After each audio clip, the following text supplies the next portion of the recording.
Good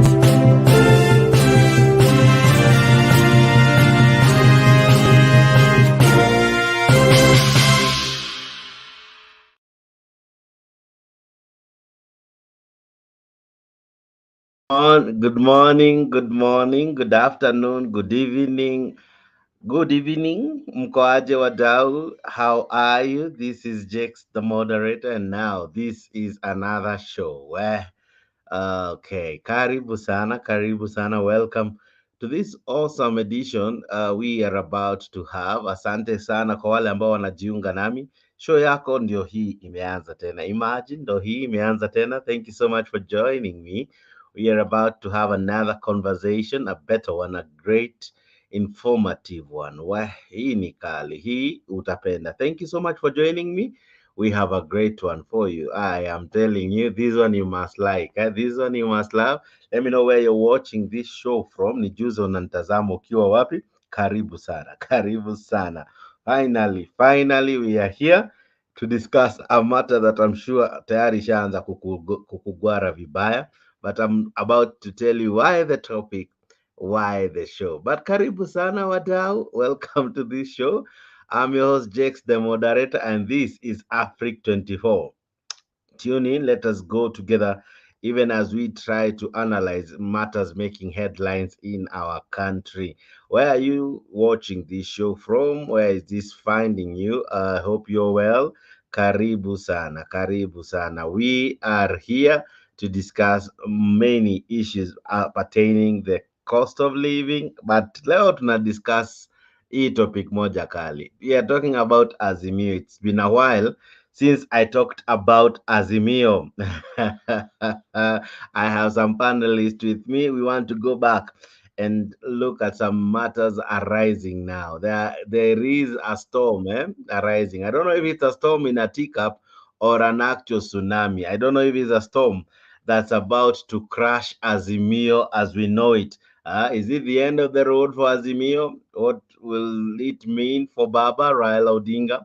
What will it mean for you, the supporter of Azimio? Karibu sana. I see many already joining me. My good friend Goody tayari ashajimwaya mwaya na amejaja. Karibu sana kwa hii show. I'm your host Jakes, the moderator, and we are about to have one fantastic conversation where I think it's time. It's time we ask ourselves this question. Is Azimio dead or is it dying, or should we even start just talking about ODM?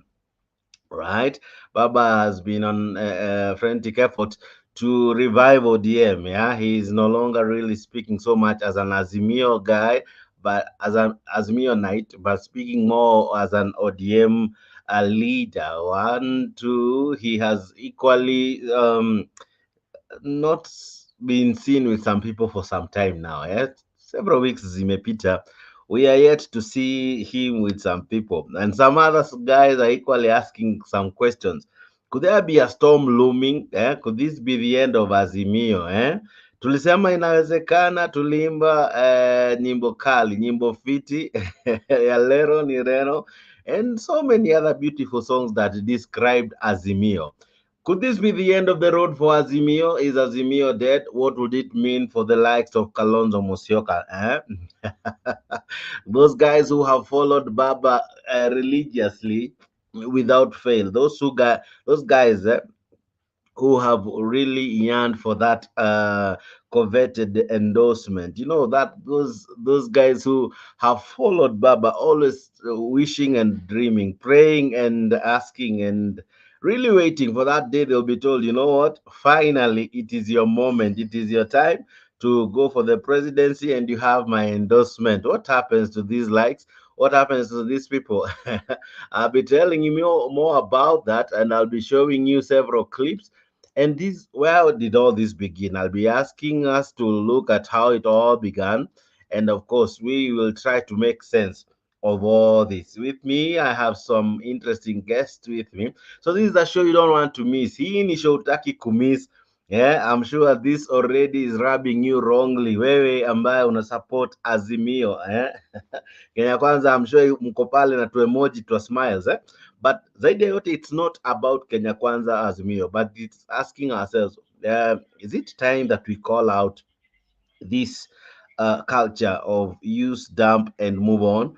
This time we now fight some of these challenges affecting our politics. That now we are about to end Azimio. I'm sure you're curious to find why am I asking if Azimio is dead. I'll be showing you how from many clips I'll be playing from some news making headlines, so you don't want to miss this one. Of course, with me I have a friend of mine, Juan Alexi is with me. We'll be discussing more on those matters making headlines, lakini zaidi ya yote wadau tujuze mnatazama mkiwa wapi. Karibuni sana kwa hii show. I have as well another friend of mine, Mr. G, is in the building, and many as well joining in. So, is Azimio dead? Is Azimio dying? Is Azimio in ICU? Do we need to resuscitate Azimio? Do we need to do BLS, basic life support on Azimio? Do we need to check its vitals? Probably it's dying, literally dying. Is there a lifeline needed for Azimio? Because as it is, Kamenuka, Kamenuka. And what would the death of Azimio mean for the likes of Kalonzo Musyoka? What would be the end of this marriage? What would it mean for the likes of Martha Karua and Jeremiah Kioni? We have seen them almost trying to create a different outfit. Are they calling it Kamwene or whatever the name? But they are already trying to create or coin their own way out of this. We have seen Martha Karua strongly oppose the report, the NADCO report. They have seen Kalonzo supporting the NADCO report. Raila Odinga supporting partially the NADCO report. Uhuru vehemently opposing the NADCO report. Now, this is something that has created tension within Azimio. Kuna tension within Azimio. Guys are it's a wait and see, but could this be the very end? We began the year, or rather last yeah, this year actually, by seeing several guys from ODM wakitoroka. Several guys from parties that made Azimio wakitoroka. So Azimio, as we know, it has really suffered a very good share of challenges. And now the big head, call them Uhuru Kenyatta, call them Raila Odinga, call them Martha Karua, Kalonzo, Eugene Wamalwa.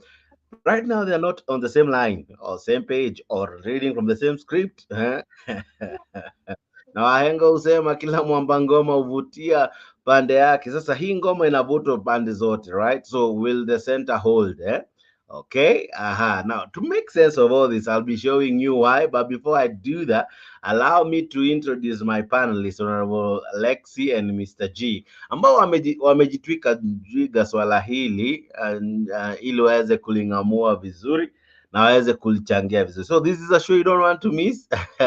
I have others joining us just now because all these guys are in different time zones. That's why at times we have that hiccup of them joining directly. But thank you so much for being part of this show. Thank you so much for watching us. And of course, keep tuning in. You will learn quite a lot. One Alex, can you greet the people? Yeah, I want to greet our able listeners and thank you for tuning in so that we can discuss pertinent issues in regard to what the NARCO report and the impact of the NARCO report. Thank you. Bwana G, salamia raia. Thank you, Mr. Jakes and Honorable Alex. With our media personnel wale jamaa ambao natuangalia kule kando, those who are commenting on our comment section, I greet you guys and I welcome to the show. I believe that mtapata mengi na mtakuja kuelewa what is really happening in Azimio. Although Okay. our panelists, our moderator anasema Azimio is dead, ama is almost dead. No, he's not dead, Azimio. I have to make you guys defend yourself, so I cannot give you something that I'm to defend But zaidi ya yote, karibu sana, karibu sana. I'll be showing you how to join this show. If you agree with me that Azimio is dead, or if you agree with Mr. G that this is not the end of the road for Azimio, a lot awaits Azimio, that this is not just the final showdown. Yeah, the curtains are not closing in on Azimio. Right now, before I do that, allow me to share with you the paper of the day, and this is the Standard. The Standard brings it out so well.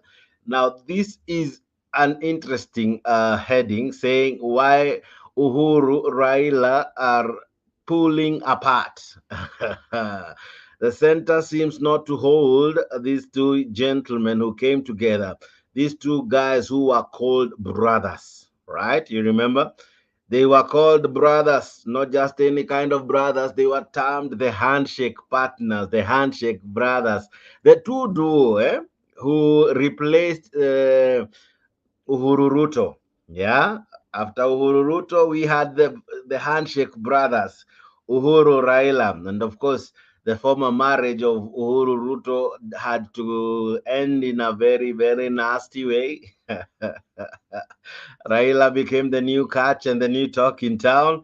And from that catch and new talk in town, Azimio was born. Azimio was born, and it led to many things. One, BBI. That one suffered a catastrophic loss, right? Then after Azimio's BBI failed, we went to the election. We sang Relo ni Lelo, Azimio this way, Azimio that way. Inawezekana here, inawezekana there, you know. And after some time, we had to go to the election, and it went the way it went. We didn't like how the outcome of the elections were. We went to the courts, and the courts gave us a verdict that up to date it still stars us badly. We were told we presented hot air in as far as evidence is concerned. Well, Martha Koome akatufanya ile kitu. But we still tried to hold on. But Ruto naye ni nani? Wadau, he began poaching Azimio, taking some MPs here, some parties here. You know, he rocked Jubilee. You remember one time Uhuru had to come out from his hiding, eh? But sasa we even equally chose to take it a notch higher. Tukasema hapana, mambo yamekuwa sugu, mambo yanaenda mramu, acha twende mtaa. Let's go and do maandamano here, maandamano there, eh? Fracas here, wajamaa tukajisaidia na mbuzi za Uhuru and all. And then tukaona hapana, wacha kwanza tupose, tukapose the first time, akina Sifuna na akina Halwale, they decided to create a party, or rather aka meeting, or rather aka team to discuss this. Wakakuwa na jokes kibao zikazidi, kabidi hiyo story ishe. Now we went back to what, to the streets again, but this time haikuwa na mnato sana, but of course some people lost their lives. Then again tukaamua hapana, we have to be slightly serious. So what do? Let's bring in Kalonzo with his big guns. And as usual, Kenya Kwanza had a team led by none other than Ishungwa. Now, Ishungwa Kalonzo team came with a report. Now, this report here is where the demons were open. It's where the can of worms was open. It's where the matters that were long buried in Azimio were revealed. And finally, ladies and gentlemen, this is where Uhuru and Raila are pulling apart. Now, let me read you the fears looming in Azimio. According to the standards today, wanasema it's no longer at ease. They're saying fears of a looming fallout between Uhuru Kenyatta and Raila Odinga as former president pushes for the rejection of bipartisan talks report, which could throw the ice between former premier and President Ruto, even as ODM chief embraces it. Yeah, so Raila Odinga may embrace the report. William Ruto may embrace the report. Kenyatta, the president, may reject the report.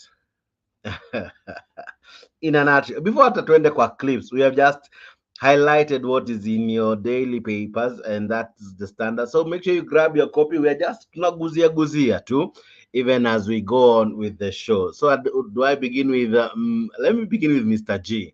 Mr. G, is Azimio dead? Mr. Jakes, Azimio is not dead. Although Ah, there are some allegations. uh, Okay, I know there are some cracks in Azimio, but I cannot say that uh, it is dead. You know, when the bipartisan talks was brought up, the report, when the report came out, okay, uh, I was not, I'm one person ambao I did not want, sikutaka kabisa Baba to agree with that report. Why? Because that report to me, as mm, the bipartisan talks, it was a setup, mm, it was just a trap mm, washike Raila. But you know, sometimes, as much as I love Raila, I trust Raila with everything that he does, mm, sometimes Raila kwa anakosea, kwa na mess. mm, Kwa sababu this mm, was a setup ni trap for him to mm, ashame him. mm, Na in fact, wakati alikuja akakubaliana na that report, mm, imemletea a big shame. So mm, there are some cracks, some conflict in Azimio, mm, whereby you can find Martha Karua na kina Eugene Wamalwa wanasema no, this one cannot happen. Even Uhuru Kenyatta himself anasema kwa hii kitu mm, ifai to happen. Na Babu mm, on another side anasema kuwa we should give it to watu, to wananchi waweze mm. kuenda kwa referendum, alafu ndo wananchi wenyewe waamue. But to me, Okay.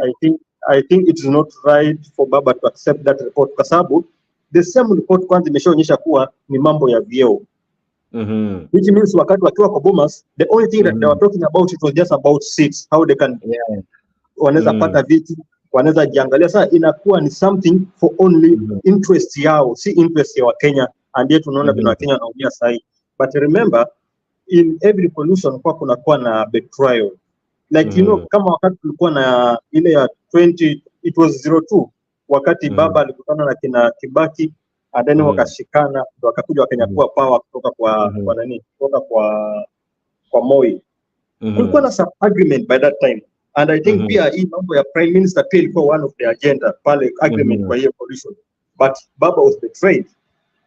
Kulikuja kukawa na mhm, commotion, watu wataki kuelewana, watu wengine wanataka kuwa na hiyo prime minister hiyo seat but isiwe na nguvu, wengine wanasema tuwe mhm, nayo, but ikawa na shida mpaka ikafika mali jamaa pia mhm, wakaamua no, wawezi watu pamoja. The same way mhm, side utapata at the moment the crack is mhm, about the report, but I know it's not only about the report, there's something that mhm, is also happening ambao mhm. I think we need also to discuss that thing. Wakati Okay. tulinyang'anywa hii our victory by Mhm, Ruto, mhm, Kusuruka alitunyang'anya victory, it was ours, mhm, mhm, akatunyang'anya. So mhm, on my mind and on my thinking, I think pia mhm, Baba ni kama anaketi chini akijiwaza, how mhm, comes if we were mhm, with Uhuru, Uhuru was a mhm, president, how comes mhm, tukanyang'anywa uamuzi, tukanyang'anywa our victory if president amekelia kiti hivyo, what really mhm, happened?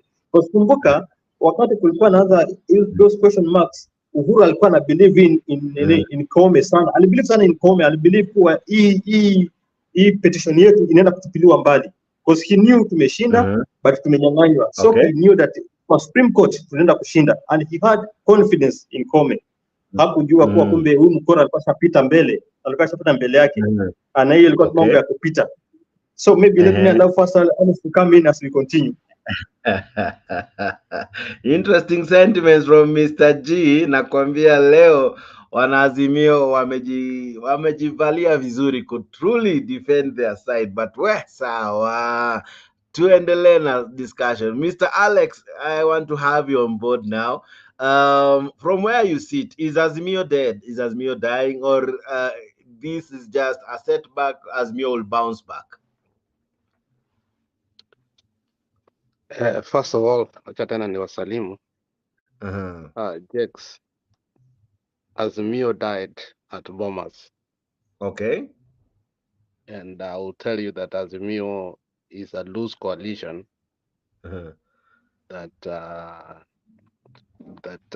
the only reason Mm. Kioni, Uhuru, and Martha Karua are with Baba is because they know that they have lost credence, and Uh-huh. Baba still controls the politics of Kenya. That man, I don't know how Mungu alimbariki, lakini huyu Mm-hmm. jamaa siasa yake the way anaipiga, kiangalia Uh-huh. anaipiga vizuri sana. Kumbuka wakati Uh-huh. Madam Suluhu alikuja secretly in Kenya Uh-huh. na Obasanjo, wakaenda Mombasa, wakakaa chini, Mm-hmm. wakaongea Mm-hmm. na Raila. You know, Mm-hmm. many people do not believe that happened, but it did Mm-hmm. happen. Uh-huh. And once they went and sat down and spoke, that Mm. was the end of Azimio. Okay. Ukiangalia Martha Karua hii saa hii kelele anapiga ni kwa sababu amerealize kuwa siasa ya baba iko mbali, wao wako Mm-hmm. nyuma, hawajaelewa. Mm-hmm. Mm-hmm. Ukiangalia ripoti ya Ichungwa vile alisema leo, the only person who is sabotaging, mtu mwenye wanaogopa peke yake saa hii Mm-hmm. ni Uhuru Muigai Kenyatta, kwa sababu saa Mm-hmm. hii ukiangalia Mm-hmm. the mountain imeanza kubelieve watu Uhuru aliwaambia huyu ni mtu wa maneno matamu matamu, and then this guy has a lot Mm-hmm. of money and therefore is the way he's bankrolling the politics of Mount Kenya right now, Mm-hmm. wameanza kuogopa. Lakini Mm-hmm. ukiuliza, is this the end of Azimio? Azimio ended at Bomas. Uh-huh. Azimio does not exist. The only Uh-huh. reason Martha Karua is with us is because Mm-hmm. he doesn't have a place to go. Where can she Mm-hmm. go? She can't go to UDA. Mm-hmm. The reason why Kioni is with Baba is because he does not have, because if you look at even Jubilee, Jubilee was dead. Azimio is not Azimio, it's ODM. Mm-hmm. Mm-hmm. You need to know that. There's Mm-hmm. nothing called Jubilee. Jubilee was dead. Okay. Unaelewa? Mm-hmm. So Uh-huh. yeah, that's all I can say for now. Okay, interesting observation and interesting remarks from you.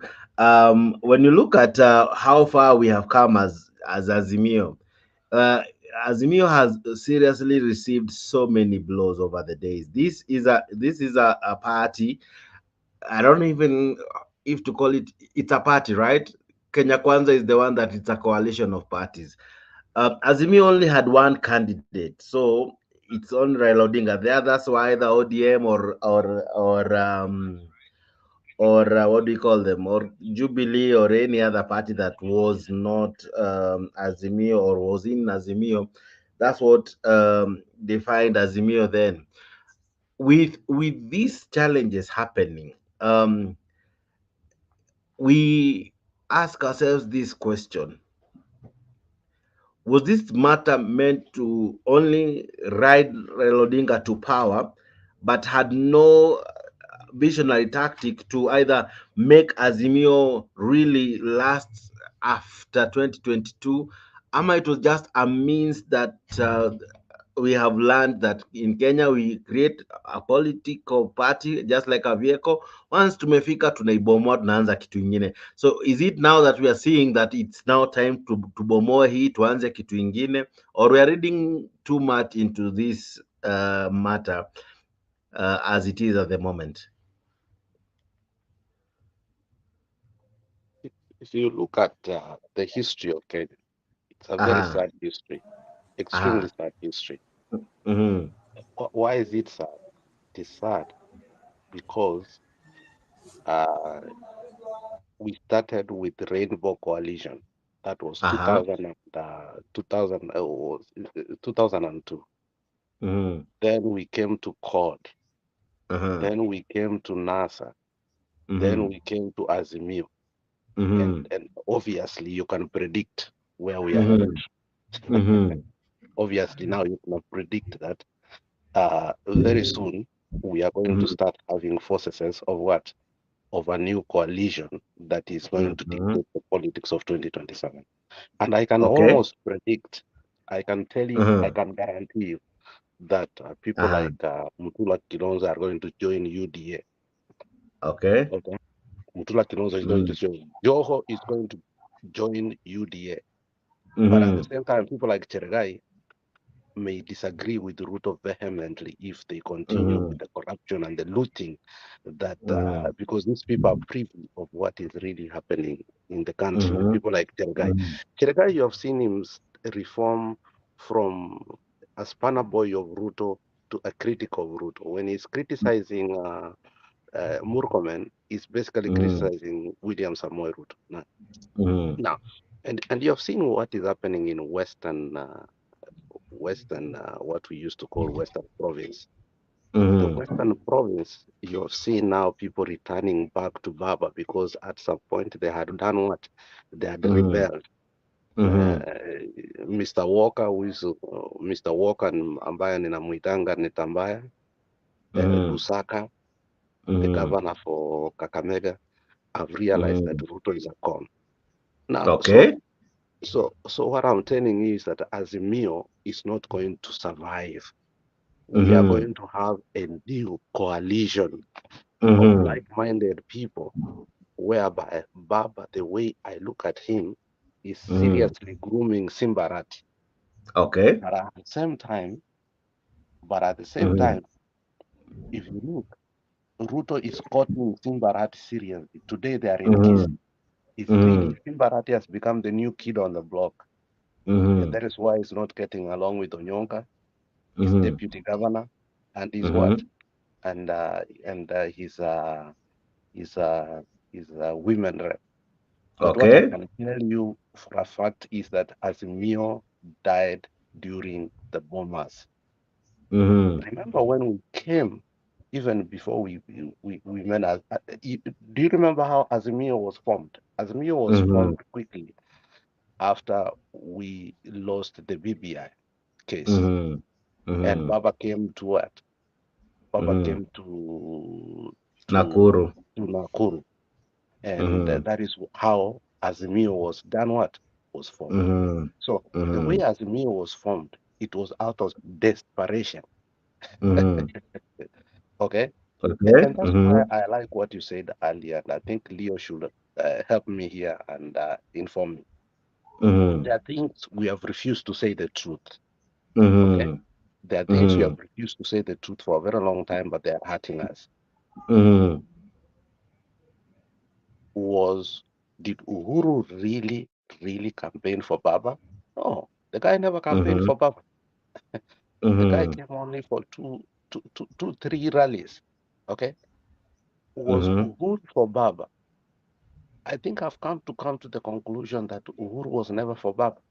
These Mm-hmm. meetings he's having with the envoys, or Mm-hmm. UK na US, it shows Mm-hmm. that he has subtle respect for William Samoei Ruto. They are telling him Okay. so that he can do what? Can, so I Mm-hmm. can guarantee you, without Mm-hmm. a doubt, Mm-hmm. that Uhuru is sabotaging Baba, and Baba is also ahead of this politics because he has Mm-hmm. realized who Mm-hmm. Uhuru is. So what Baba is doing is contrary to what? To Uhuru Muigai Kenyatta, and that's Mm-hmm. why I'm telling you that i- it's a good, it's as good as dead. Azimio Okay. is dead. Thank you.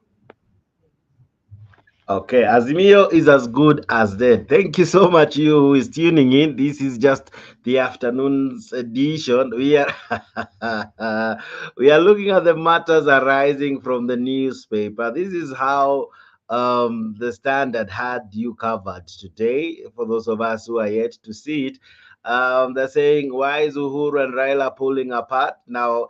Them pulling apart, does it mean the end of Azimio? Okay, I'm sure Bonaleo will give us an in-depth understanding of what this means. So, Bonaleo, I want to come to you, even as I invite you as well. Please tell me this.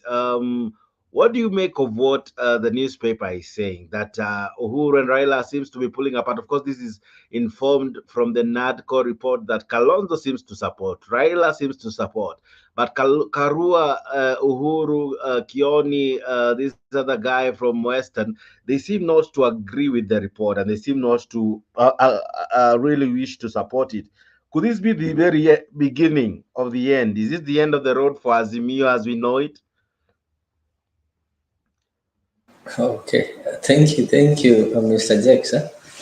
First of all, let me tell you, when you talk of Azimio, I think we had Azimio coalition, and the Azimio party Uh-huh. was the Azimio coalition party was Mm-hmm. registered specifically to have a candidature of Raila and Martha Karua contest for the presidency. And the Mm-hmm. elections were done in 2022 August. And once the Uh-huh. elections were done, so that was the end of that Azimio coalition party. Its Mm-hmm. purpose Mm-hmm. had already been achieved. So Okay. I don't think there's somebody else who can still be talking of Azimio, I don't know, living past 2022 or past 2025 or past 2030. Uh-huh. If they, Uh-huh. why would they form a party that is going to live beyond 2022 when they already had parties like ODM, TNA, Jubilee, and this kind of parties? So it tells you the fact that they decided to form another party within and without maybe people like William Ruto had to leave Jubilee and form UDA. So UDA was meant to live beyond 2022 elections. But these guys had their parties that are meant to live. Parties like ODM will be there forever and ever. But they had Uh-huh. to form a party for them to tackle the elections. It was a vehicle. So once they reached whether they won or they did not win, then the purpose of that party ended. So anybody talking about Azimio is that person who is disparate and wants something to give them some relevance. When you talk of this fallout, when you look at that bipartisan talk, the only Uh-huh. people who knew the content or the reason why that talk was called is William Ruto and Raila Odinga. So Uh-huh. even Uhuru Kenyatta didn't know what was in the reason why these people had to talk, because I remember the demonstrations were suspended, I think twice. Initially they refused the talks, then later they said we've accepted the talks, and the report Uh-huh. was supposed to be given to the two principals, that is William Ruto and Raila Odinga. So the people you see opposing the talks, they are the people who want to get involved with the talk. They seem not satisfied, but the people who call for the talk are already satisfied. That is Ruto and Raila. So these are things that they already settled a long time ago. And if you see people now doing party registration, you've seen UDA doing their party registration and registering members, preparing for the next general election. You've seen ODM doing this. But parties like NAK Kenya are still in denial. They are not yet prepared. They are still hoping that something called NASA will be there so that they can hang on. But it is good Jubilee have realized, and I've seen they are saying they're also going to do their party, so-called party grassroots election to strengthen their party. So talking of Azimio live or dead, that one is just a thing that we don't need to talk of. Azimio will not be there. Actually, it is too late. They would have disbanded it and they start forming another party or another coalition that they're going to use for the 2027 elections. Thank you. Hey, guess it. Guess. Where are you? In, interesting, I'm interesting in my sentiment office. from Leo. Uh, Bwana G, let me come to you now. Bwana G, Mr. Leo says that this is a matter that ought to have been concluded kitambo, given that Raila Odinga alikuwa ashaamua hii ni kitu tu atatumia for the elections. Then after elections, of course, it was almost obvious Azimio was to suffer its rightful death and conclusion.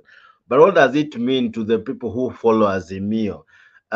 From where you sit, Bado, do you believe Azimio can come back together? And it coming together, what would it mean? What would it mean? In the sense that right now hayuko pamoja, or they're not reading from the same script. If they were to come together and maybe reject the report, right? If they were if they were to come together and support the report, what would it mean for the coalition? Would it mean that their supporters would equally all of them follow, or their supporters might choose not to support them in totality, given that this is not a popular report for many. Many don't seem to agree with the report. And of course, the report has equally created the drift in Azimio. So, what would this report mean for Azimio? Would it be the end of it? Would it be what brings them together? Would it be what brings their supporters together or separate their support? What do you make of this from the report, and of course from what might happen if any choose to either support or oppose it? Okay, I I think what Lei is saying and what Alex is saying, they all make sense. But Mm-hmm. although on the part of Leo iko Mm-hmm. imekuwa shallow kidogo, because Leo is saying that it was just like a vehicle ambayo ilikuwa imewekwa just for Mm-hmm. just election. After election, then it is done. So you Mm-hmm. have to ask yourself a question. If that was the reason, then in case baba angekuwa amechukua kiti ingekuwaje sasa? Kwa sababu leo anasema Mm-hmm. it was just for one purpose, just for election, and after election nothing else. I Mm-hmm. think we need to go deeper into this thing. As much as there is some confusion and some disagreement in that coalition. For me, I still believe that because hakuna mtu ambaye ametoka akasema mimi natoka Azimio, hakuna mtu amejitokeza akasema mimi natoka Azimio. There is just that some cracks kidogo kidogo ambayo inaendelea pale. I think there's a problem in, but still these people bado wako pamoja, and that's why Baba alisema, as much as tunasema Baba amekubaliana na ripoti, Baba hajakubaliana na ripoti fully. He just said that let's give this thing, let's send it to the people, wacha sasa watu waamue. What I know ni kuwa Baba, but Mr. G, even if you're sending it to the people as a leader, and you know how referendums are done in Kenya, a question must be put, and a question will have two sides. It will only have a yes or a no. Yes, ametuma kwetu hiyo swali. Where do you think Raila Odinga will stand? Will he be on the no team or on the yes team? I'm sure Baba will be on the no team kwa sababu Baba ameshagundua watu hawako on this thing. Okay. You know what is happening? Kuna some allegation, although I cannot prove it, but there is some allegation. Sijui kama umesoma that thing, na kuna kitu imepostiwa ni kama ilikuwa sijui kwa gazeti ama tu ni propaganda za watu. There's a propaganda that ambayo inasema kuwa Baba went with a team akiwa na Junet Dubai. I think it was last year ama early this year on April, April this year. Na wakati walienda kule, we are being told that they were given millions of shillings just to be silenced. Waache kupiga makelele, hii mambo ambayo inaendelea. Sijui kama mpikia umekutana na hiyo kitu, but there's some allegation. Hapo article kanaendelea kwa media wakisema kuwa Baba na Junet with some team walienda ni Dubai na walipewa millions of shillings, which for me I'm not sure if that is true. Because ingekuwa true, if they were given the million of shillings or money, what was the purpose of the money and why were they to be silenced? Who benefits by them being silent? And okay, is allegation. Mimi sijui kama ni kweli, it is allegation ambayo nimesoma mahali. You see, just allegation ambao wanasema ni Ruto alituma watu wake. It is a government that was sent to meet the Raila. Yeah, it is government that was sent to meet with Raila ili wamsilence. You know, Baba has always stand up akisema kuwa anapinga hii serikali.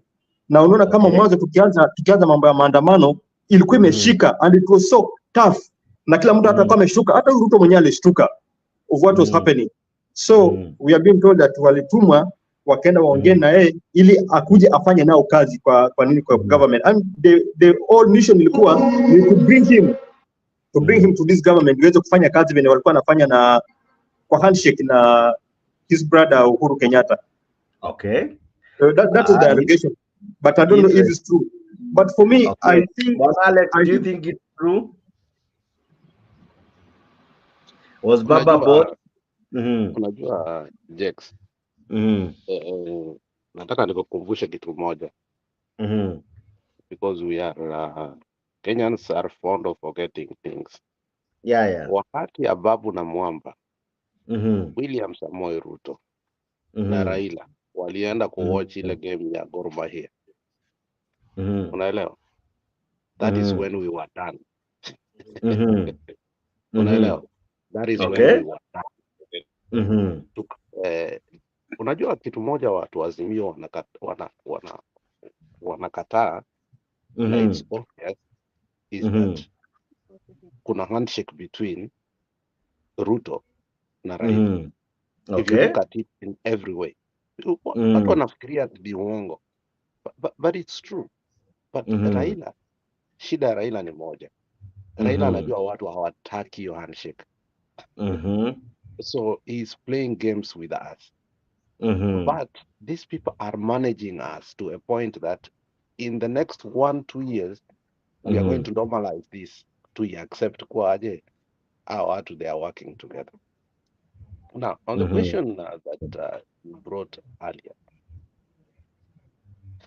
unajua ukiangalia vizuri,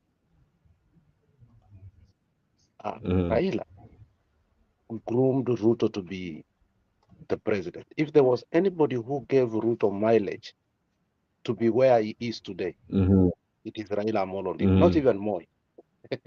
Because wakati ile tulikuwa tunawaita watu wa Pentagon, tulikuwa tunawaita aje? The principle, no, ilikuwa ni Pentagon. Raila created Ruto, and Ruto knows that very well. Raila created who? Raila created Murkomen. Yeye ndiye alimpeanga job yake ya kwanza. Okay? Raila is a good friend of Chirichiri, and that's people do not know that. So all these things ni ile sisi tunakataa because of our emotions, you know. Our emotions is controlling us kukataa ukweli. Lakini from where I sit, I can confirm right now that look, Raila and Ruto have sort of partnership ambayo watu hawataki kukubali. Unaelewa? And which is bitter to some of us. Which is bitter to some of us, but it's a reality. Okay. Lastly, when Okay. Madam Interesting. lastly, Uh-huh. lastly, when Madam Suluhu came to Mombasa, and Mr. G knows that very well, there were key people who were in that meeting. Unajua Raila afanyangi kitu yote bila Junet. Sijui kama umai realize. Yeah. Okay? And that time even Joho was in that meeting. Because Joho was a party of interest kwa sababu ya hii deal yake ya Southern Sudan. Hiyo ndio time kila kitu iliisha, Azimio iliisha. And that's why the only person who has a problem right now ni Uhuru Muigai Kenyatta. Na wanamuogopa kwa sababu ya pesa yake. And there is something I don't understand why the UDA people are obsessed with who? Uhuru Muigai Kenyatta. There is something that we do not know. We keep on quoting this guy all the time. Unaelewa? So Azimio is dead. And right now we are looking at a new formation that is going to come. And that new formation is going to surprise many people. Okay. And it's going to surprise many people in this way. And this is what people do not want to hear. The Nilots are going to come together against the Bantus. That is the next level of politics that is going to be. And mark my word, the Nilots are going to come together. When I say the Nilots, Now, when we talk it of the means Nilots, we are talking about the Maasai, we are talking about the Kalenjins, we are talking about the. Now, all the Luyas are Bantus, all the Kambas are Bantus, all the Amerus, the Agikuyus, all the Mijikendas, they are all Bantus. The others are Nilots and Kushites. Somalis are Kushites. so the two Nilots that So, are going to come together, the two Nilots that are going to come together, Mr. Jack, finally, the Luos are going to work together with the Kalenjins. Mark my okay. words. Mark my words. Interesting, huh? Okay. Okay. But, but Because if that's anything to go by, even the once previous election Azimio dies, was a Nilot affair. once Azimio dies, which is already going to die, you need to know that we are going to go to a new formation, and that formation is going to be Okay. surprising to many Kenyans. Remember what Cheriot said before the election. Cheriot once wrote in his Twitter handle that, look, for the first time, only Nilots are running for president. You remember that thing? Yeah, I do. Yeah. And if you look at the moves of Murkomen, the way he has been frequenting Homa Bay, it is telling. And if you look at the way Ruto went and launched the Uhuru, what was it called? Uhuru MVP ship in Kisumu. It could have told you that Ruto and Raila have a partnership that is so secret that nobody knows. But it's us who have rejected it. Mimi na wewe tumereject kabisa, lakini hawa watu wawili wako pamoja. And we can't keep on rejecting the truth. Thank you. Interesting submissions from Alex. I see I have my good friend Bwana Captain Akondani na Bwana Kenya Rebel. Kenya Rebel, hii story imemchangamua, namuona pale kwa comment section ameandika mambo lakini kabla hajalipuka kidogo, tunikubalie nianze na Mr. Captain naona napewa tu polepole. I'm sure it's not something explosive, bwana captain. But bwana captain, acha nikuulize, is Azimio dead? And wewe kama mtu wa Kenya Kwanza, is that an orgasmic news to you? Does it make you happy? Asha mic yako kaka. Asha mic bwana captain. Endelea. Jakes Aha. kidogo, wacha niko na small call from my daughter, then I'll be back. Just continue with you people, I'm coming back. Sawa. I'll Okay, be back. Kenya Rebel. Okay, Kenya Rebel, najua uko maeneo ambayo ni tatanishi, lakini zaidi ya yote nikuulize, hii historia ya Azimio kuwa inaelekea tamati. What do you make of it? Kenya Rebel? Yes, can you hear me, Jakes? Hivyo ndio una kuona sound ukiwa kwa bed. yako. Ataendelea. Tunataka kuona hiyo nywele yako Kenya River. Ako kwa bed bwana. Nimeamka nimekunywa kahawa lakini nakusikia vizuri sana. I like your morning show. Nimeona Alex hapo, Mr. Juku always comes in the morning. Najua huko ni mchana already. Yeah. Alex sijui ako wapi. Kwani Alex uko Minnesota ama wapi? Anyway. Alex ako kwa shimo ingine pia. Ati uko wapi? Si tuko mahali watu wanasota. Okay, sawa. Huku kuna baridi. Anyway, Azimio was going to fall, in my opinion. Because, like you mentioned, it was a union of convenience to try to get something to beat Ruto. But now that they lost and it's evident that there's no way to power, Wakina Karua jumping sheep. They're like, okay, there's nothing else for us. Raila is already propping up Kalonzo if he doesn't run in 27, so there's nothing there for them. I would agree generally with Alex by saying, and I hate to agree with him, but Ruto and Raila obviously have been saying this. Again, I've been always saying this, and that's why I get so frustrated with Azimio followers. I mean, what will it take for you guys to see that Raila is actually playing you? He's been playing us for a long time. This man is not an enigma. His politics is not that complicated. He's a self-serving politician just like anybody else. Okay. Huyo jamaa ameingia kwa this agreement with Ruto for his own benefit and political survival. Okay.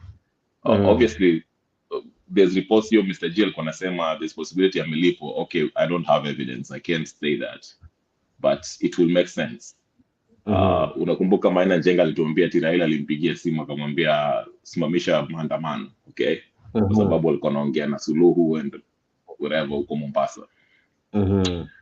So, and again, number two, you can't say, Mr. G, wacha ni correct kidogo ukisema ati Raila hataki kitu ikienda referendum atasema no. Kama angekuwa hataki hii NADCO whatever bill, angesema kitambo, angesema I don't want it, let's renegotiate it. But he wants it because kuna cheo hapo, Kalonzo atapata cheo, atapata cheo hata yeye, now all his minions will also have cheo. So he wants it. He wants to go take it to the referendum because he will get a post of whether it's prime minister. And again, Jakes, let me remind you, when this Mandamano started, the Azimio said they wanted something akin to the 2008 Kofi Annan Accord. Baadaye ndio kanza mambo ya sijui cost of living and all that nonsense, which they didn't even care about. And it's evident here now. So, yes, the next political formation will be a coalition. Umeona saizi wanataka, they're working on the IEBC. Did you read somewhere? I think I read somewhere where Raila wants to not be part of it. Probably will pick it. Yeah, he will pick it anyway. They're trying to pick up the commission of IEBC, the new commissioners. They're getting ready to pick the people who will be part of the selection panel, okay? Because in 2024, there will be a referendum. They want this referendum for them to create position. So yes, in summation, 2024 going beyond, they all need each other. Ruto is unpopular, and he needs Raila to be on his side. Because as I usually say, Raila, he has the support of a good number of people in Kenya. So atapoesha watu wa Azimio, because Azimio are not happy with Ruto, and he will tell them, msijali, vile alituambia vile aliingia kwa handshake na Ruto. Katuambia usijali, nimeshaongea na Ruto, nimeshaingia na Uhuru, alete kila kitu chini, and he'll do the same nonsense. Ataingia kwa coalition government till 2027, and then again, we'll go through it again. These politicians, it's the same script. We know how it goes. Anyway, that's my take on that. But yes, Azimio is done. Yes, Mr. G. Mr. G seems not to agree, but go ahead, Mr. G. No, it's not that I don't agree with what Mr. Rebel is saying. You know, there's something that Alex said, and he said that I think Baba is trying to manage his people, and I can agree with what Alex said. You know, what I just raised my hand for is, you know, Rebel when he talks, anaongea vizuri kabisa, unamsikia, but on the comment amekuwa reckless sana, calling Baba conman, sijui what, you know, and inaumiza bwana. Look at people who have surrounded Baba. These people wanatumia Baba kupata vita alafu anamwacha, but now Rebel comes here calling Baba sijui conman sijui nini. That is reckless statements, Mr. Rebel. Unaongea vizuri, but on the comment unaongea vibaya. And I agree with you, Mr. G. Unajua, okay, wacha niwaulize. no, there's a reason. I'll substantiate my claim. That's the reason why I call him conman. No, Jakes, you're on mute. Nani, Kenya Rebel. Yes. Sorry. Alex equally wants to say something. Yes, Alex. Yeah, Kenya Rebel. You know, when we come in this show, we want to have a good conversation. We don't want to come here and tunarushiana maneno ama you say something so that you can provoke people. Let's have a show that we can all enjoy. Hii njia ya kusema sana ti Baba ni conman, wacha na hizo story. Wacha tuongee stories zenye zinaweza saidia wa Kenya. Kenya Rebel, tafadhali. Okay, Alex. Statement, that's a good point. Wacha nimalize. I love debating you because you are an intelligent guy. Unanielewa? The other thing is that watu wa sound candid wamekufukuzwa huko because they can't stand you. But here we stand you because tunakuelewa. Maneno ya conmanship, wacha. Let us debate and say things that are true na vitu ambazo zitatusaidia kama Wakenya sisi wote. We have one corporate problem and we need one corporate solution. Kuita Raila conman, hiyo sio solution yetu. Tafadhali ndugu yangu, hiyo jina iache kabisa. Thank you. Okay. Kenya Rebel, do you know Kenya Rebel? I'm not the of Raila Odinga. Captain No, let me answer Kenya Rebel. Ngoja, wacha nijitetee. Alex ametoa point. Sina kutetea, sasa hata unatetewa na bado unakataa. Sawa, endelea kujitetea. Captain, anyway, this is what I was saying, Jakes.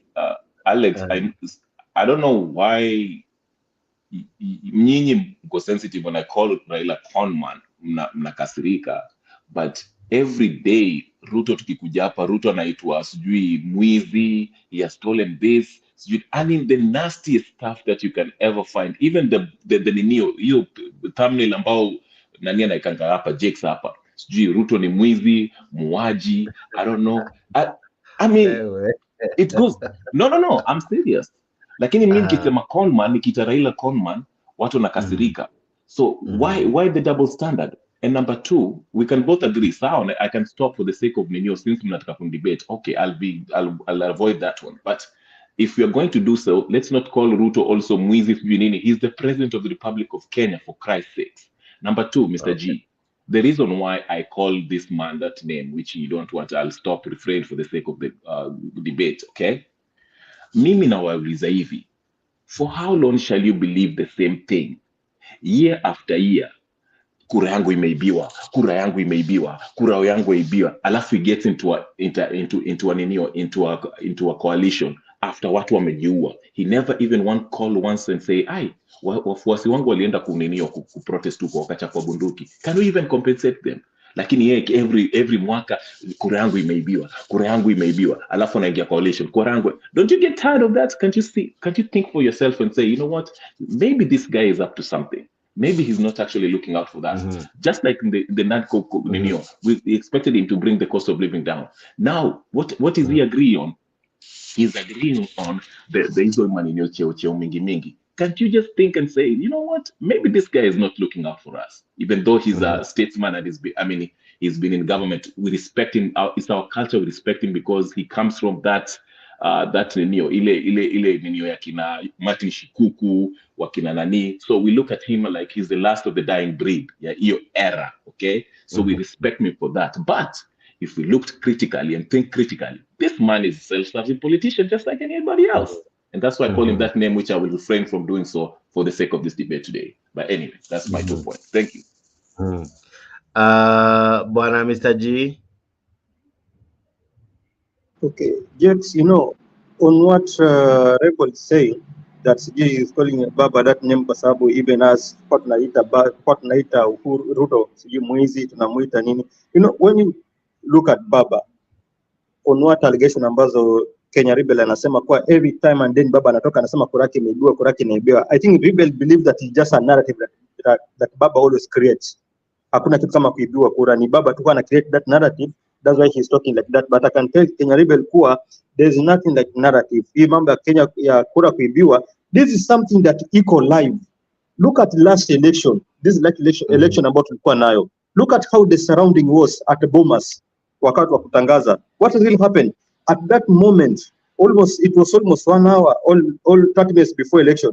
Tunaambiwa kuwa even Chebukati himself hakuwa pale, but alienda akachukuliwa kwake akaletwa. By the time alifika Bomas, the other team, which the commissioners, walikuwa wameketi kwa room discussing something, and then he came with a paper na akawaambia I have the results na naenda kutangaza, na kukawa na disagreement pale. Wakawa namwambia hii umetoa wapi, mbona sisi hatuna hii, hatujui umetoa wapi? Yeye akasema mimi niko na results na nimesema naenda kutangaza. Remember we had 1 extra day ambao angeza kuketi chini and discuss, wakaelewana ndio watangaze, but akawaambia mfanye chenye mnataka. This was also pika kwa media, akasema mfanye chenye mnataka but mimi naenda kutangaza.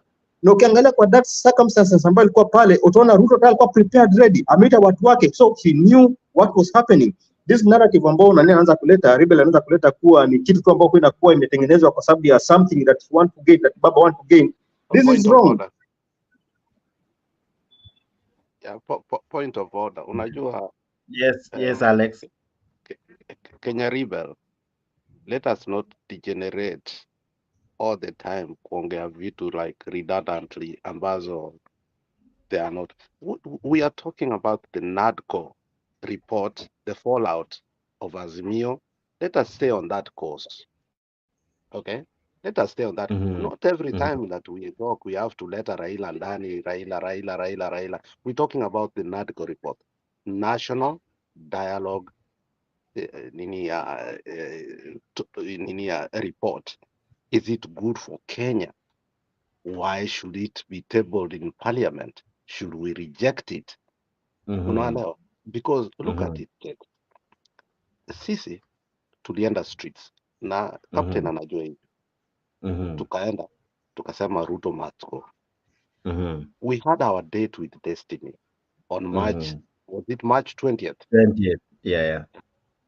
So what our party has been doing is, as these people are managing us to a point whereby, remember, last year, Ruto came with a proposal, and I thought it was a joke.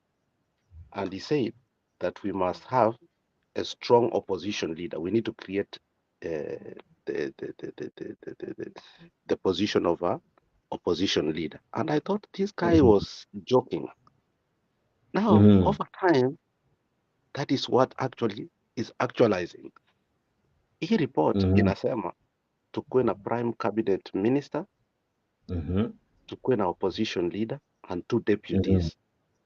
So they have created seats. Who is going to take these seats? Martha Karua atachukua gani? Because all of them, they are lying to us. Okay? Martha Karua will get his seat, Kalonzo will get his seat, and Raila will get his seat. That's what we should now discuss. Did the NADCO report create seats, or did it create a solution to Kenyans? And if we have to reject this political blasphemy, whereby what way to, especially what was sound candid who are my best friends, one of Krianga Raila is always right. I reject it. On this is wrong. Okay? Hata kama Martha Karua is not a political heavyweight, the way Baba anaweza kuwa. Unaelewa? On this, she's right.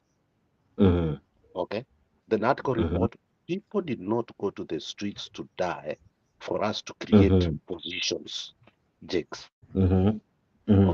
We have just created positions for politicians so that that's political expediency, Jakes. How do we allow people to go to the streets? They die, and then we start creating positions. Is that even human?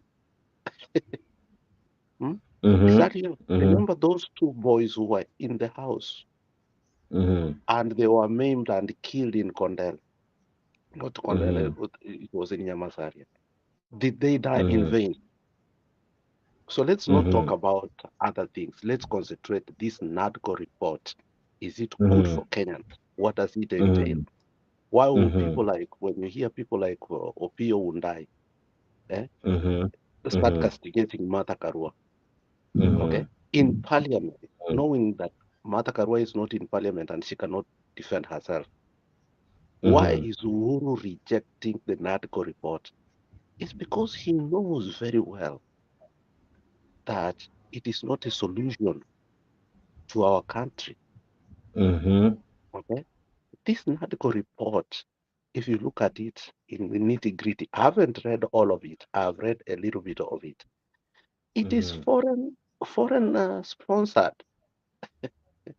It's not the other. It's not Kenyans who have authored this report, and that is why when Uhuru is rejecting it, you see these two envoys from US and Britain go talk to him. Okay, so I want to vehemently say that I reject that report. Kama hata kama Baba, if for the first time I will disagree with Baba, nimwambie go to the nearest hell and jump. This is not what Kenyans want. Wow, that's coming from Alex. Because yes, because we should have spoken. The first thing that we said was this, Mr. Jakes. Tuacha manana ya maendeleo, let us solve the issue of the cost of living. Who is talking about the cost of living right now? Nobody. It is positions being given, not cost of living. And come January, school fees ya watoto wa primary inaenda juu. Jakes, can you understand what we are hurting? We are hurting our children. Politicians are having political expediency. And this time around, I'm telling Baba, go to the nearest hell and jump. Stop this nonsense. Because we can't be supporting you all these years only to start creating positions. Who wants positions? We want the cost of living to come down. Look, for instance, mafuta imerudi chini all over the world. And it's due to Biden fighting Putin, because Putin uses energy as his as what? So the crude oil imekuja chini. Why can't we fight for that so that the energy energy yetu iende chini kabisa, mafuta yetu iende chini kabisa, chakula yetu iende chini kabisa, instead of start awarding seats. We want seats. What is the position of cabinet at the prime cabinet? Wanaita prime cabinet secretary. What what will that help you with? What will that help with Kenyans? Nothing. Two deputies of two deputies of minorities.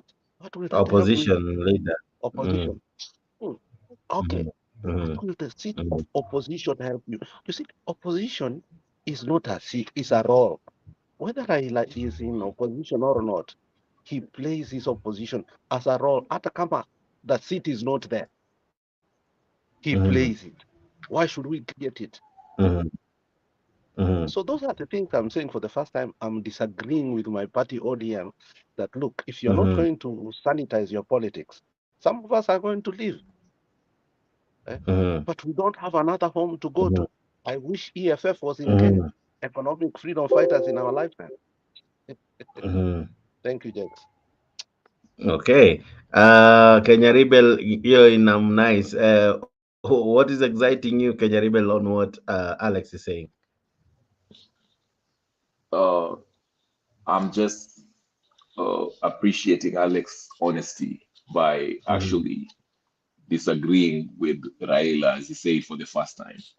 Speaking of mhm. sound candidates, I don't miss them. It's like going there. It's like listening to people who are going through therapy. It's always about Baba Baba and all everything that No, Ruto does. So no, they no, no. blocked me, but Let's that's beside not the point. bastardize anything that Raila has said. I'm not. I'm not. I'm just mentioning because Alex said they can't start me over there. So I was just making it clear. Yeah, But anyway, but go ahead. uh, the point is, I agree with Alex Mhm, that NADCO is not benefiting anyone, um, especially those positions. mhm, Uh, and to my point, mhm, whether Raila was mhm, advised or not, or he has read it or not, he should have just came out and say, "Listen, I'm rejecting this. This should not even go to the referendum." But let's not worry because I've mhm, been saying this and I've been saying this again. This NADCO report will not even make it to the referendum for the same reasons BBI did not make it. This was mhm, not a people initiated mhm. recommendation. For us to have a referendum, Okay. it has to come from the people, not from the executive or a bunch of people sitting at Bomas Mhm, trying mhm, to mhm, come up with mhm, what they think is best for the country. Thank you. mhm. Okay. I see my good friend Captain and SG Kamau is in. Captain, just hold on, Kidogo. I'm coming to just hold on, because Kamau brings in something that I want to ask. SG Kamau, Jubilee made Azimio, and we have seen Jubilee kind of try to revive itself, and ODM as well from a different quarter. And what the papers flashed today is that probably we could be seeing the tail end of Azimio. From where you sit, Bwana Kamau, is Azimio dead? And as Jubilee, from where you sit, how is the relationship between Raila Odinga and Uhuru Kenyatta? And why is it that Martha Karua seems to be drifting kidogo? So is it the beginning of the very end, SG Kamau? Habari ya wadau, habari ya Wakenya, those listening us from the diaspora unanisikia vizuri. I Mhm. mean, how can Azimio die? You know, let me tell you, difference of opinion do not cannot kill Azimio. And I want to tell you, we have a Okay. greater enemy that even joins us. We Mhm. might differ on the reports Mhm. and many other things, Mhm. but with Mhm. Ruto, we remain Mhm. united. Because with that Okay. kind of a person, surely, where Mhm. will Mhm. Karua go? Where will Uhuru go? Mhm. All what we Mhm. want as the people in Azimio is a downfall of this government. How it falls Okay. down, when it falls down, is what we are looking after or for. Because Mhm. I don't think those are differences that can cause the end of Azimio as we know it. So for me, I'm not worried. I think it is because we are differing in the way Mhm. we are Mhm. receiving this. But that is not something that you Mhm. can build on, because I can assure you, come Mhm. next election or whatever Mhm. time that this government will not be there, my brothers, everybody Mhm. would want him to go. Leave alone the politician. Mhm. Look at Raila Mhm. Molo Odinga. Even business-wise, he's suffering. Look at Mutu kama Uhuru, Mother Karua. Mhm. Everybody is in pain because of bad policies and stupid policies from the KK government. I don't Okay. think we are more united than before. The only thing Mhm. that is there is that Martha Karua is an independent mind, Uhuru Raila is an independent mind, Uhuru is an Mhm. independent mind. But that Mhm. doesn't mean that anybody can now go celebrating and taking coffee and changa, thinking that now they are going to Mhm. be ruling forever, because no, we are more united. In fact, let me tell you, every Mhm. action that Ruto makes even makes our group bigger. Because even the Okay. people who are in KK now, let me put it this way: if you are in Mhm. KK and you voted for Ruto and you thought maybe he'll bring changes in the coffee sector, after the mess that has been Mhm. there, those are people who are going to be in the opposition. And I'll tell you a story. When Mhm. Kamodo Mhm. was in Kanu, when Mhm.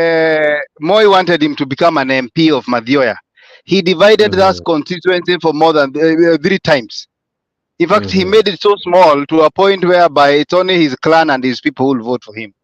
But when the Mhm. elections came, people were so united in Ford Asili and they voted overwhelmingly for the Ford Asili candidate who was never known, because that is Mhm.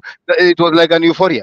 What I'm trying to say, Mhm. when now Moi asked Kamodo, because they had to go and talk now, Kamodo was Mhm. challenged by Moi. Even your own people, your own village, your own family could not vote for you. Do you know what Kamodo Mhm. said?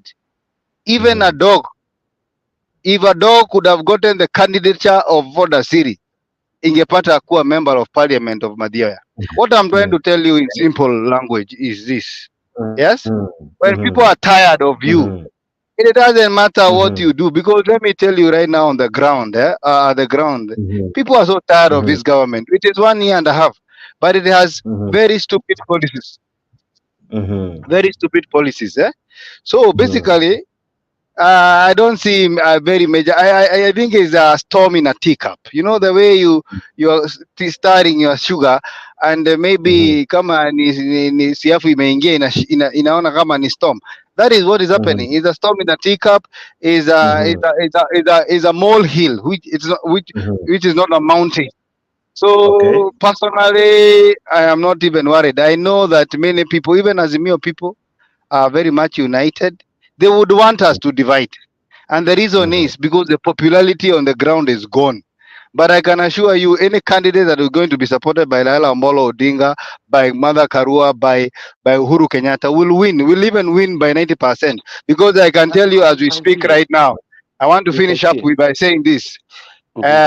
By now, Western will not vote for KK, even there will be no MP in Western Kenya. In Nyanza, the Mhm. same.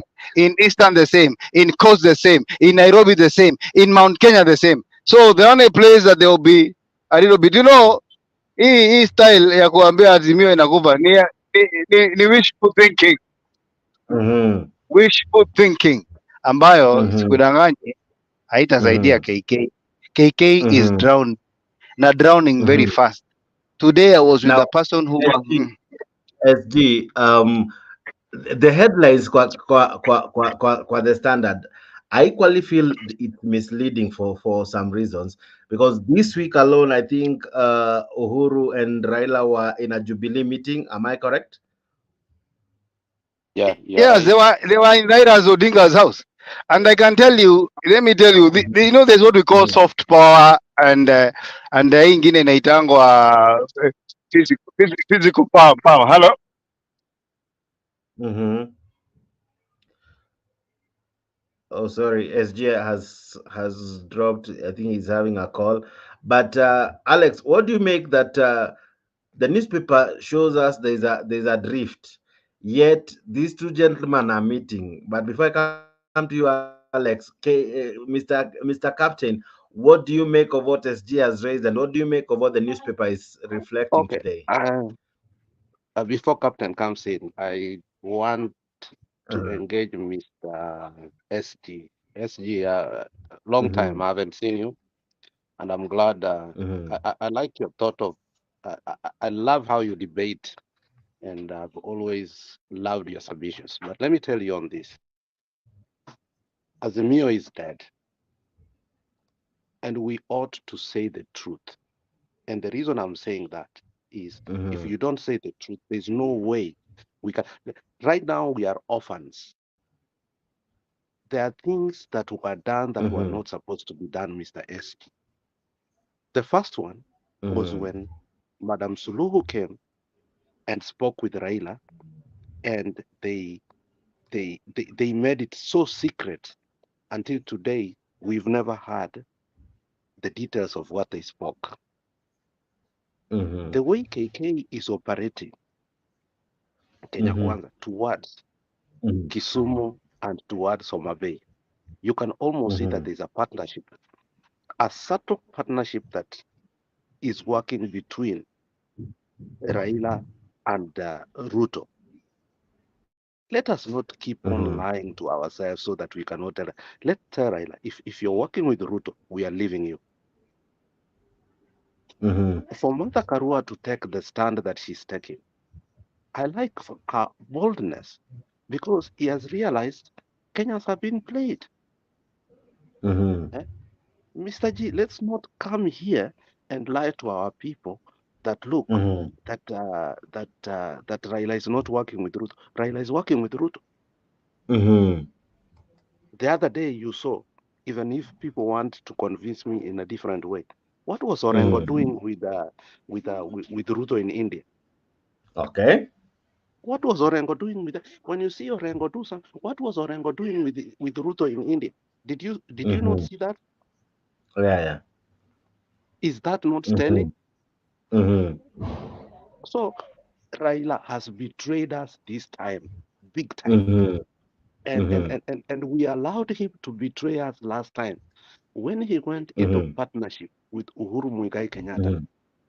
We Mhm. agreed into the handshake, thinking that Mhm. that was a way Mhm. for him to come where to Mhm. become a president. Okay. Do you know there are so many big people who are so bitter with that? People like Duke. Remember Duke who was in Mhm. South Mutembe? Mhm. They got so betrayed about the handshake to a point Mhm. that they say they are not going to vote for Raila. Mhm. So what we are saying is this: let us not Mhm. pacify Raila anymore. This Mhm. time around, I'll tell him to the power, stop this Mhm. nonsense of the NADCO Mhm. report. Jex, let Okay. me ask you, Mhm. we hata captain atakwambia, we refuse to debate William Mhm. Samoei Ruto Mhm. during the presidential campaign, isn't it? We refuse Mhm. to debate him, isn't it? On the basis of Mhm. morality, isn't it? Mhm. Then why should we sit with him right now and start talking? Is this Mhm. still the same guy? Okay. Mhm. And I'll tell Mhm. you, Ruto has lost so many people because the way he has made the life of people to be so difficult. People like Mhm.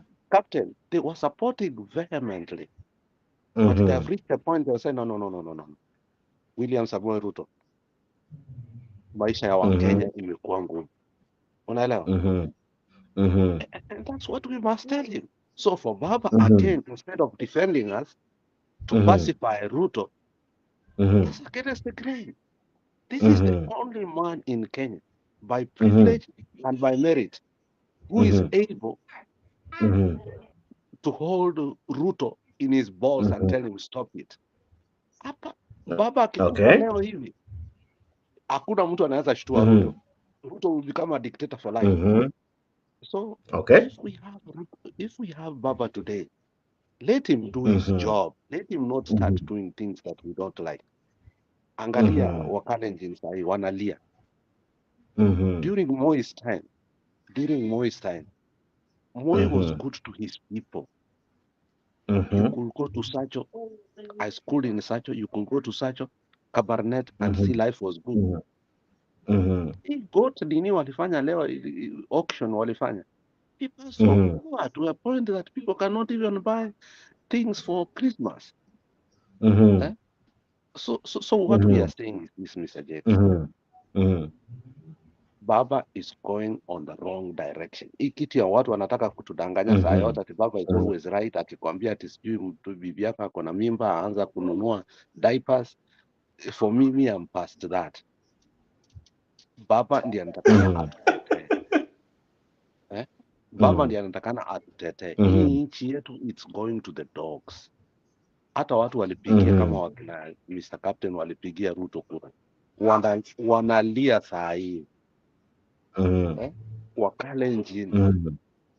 KCC, tulifikiria KCC itawekwa hata Eldoret. Hakuna Mhm. KCC Eldoret. These people Mhm. are looting like they're looting the country.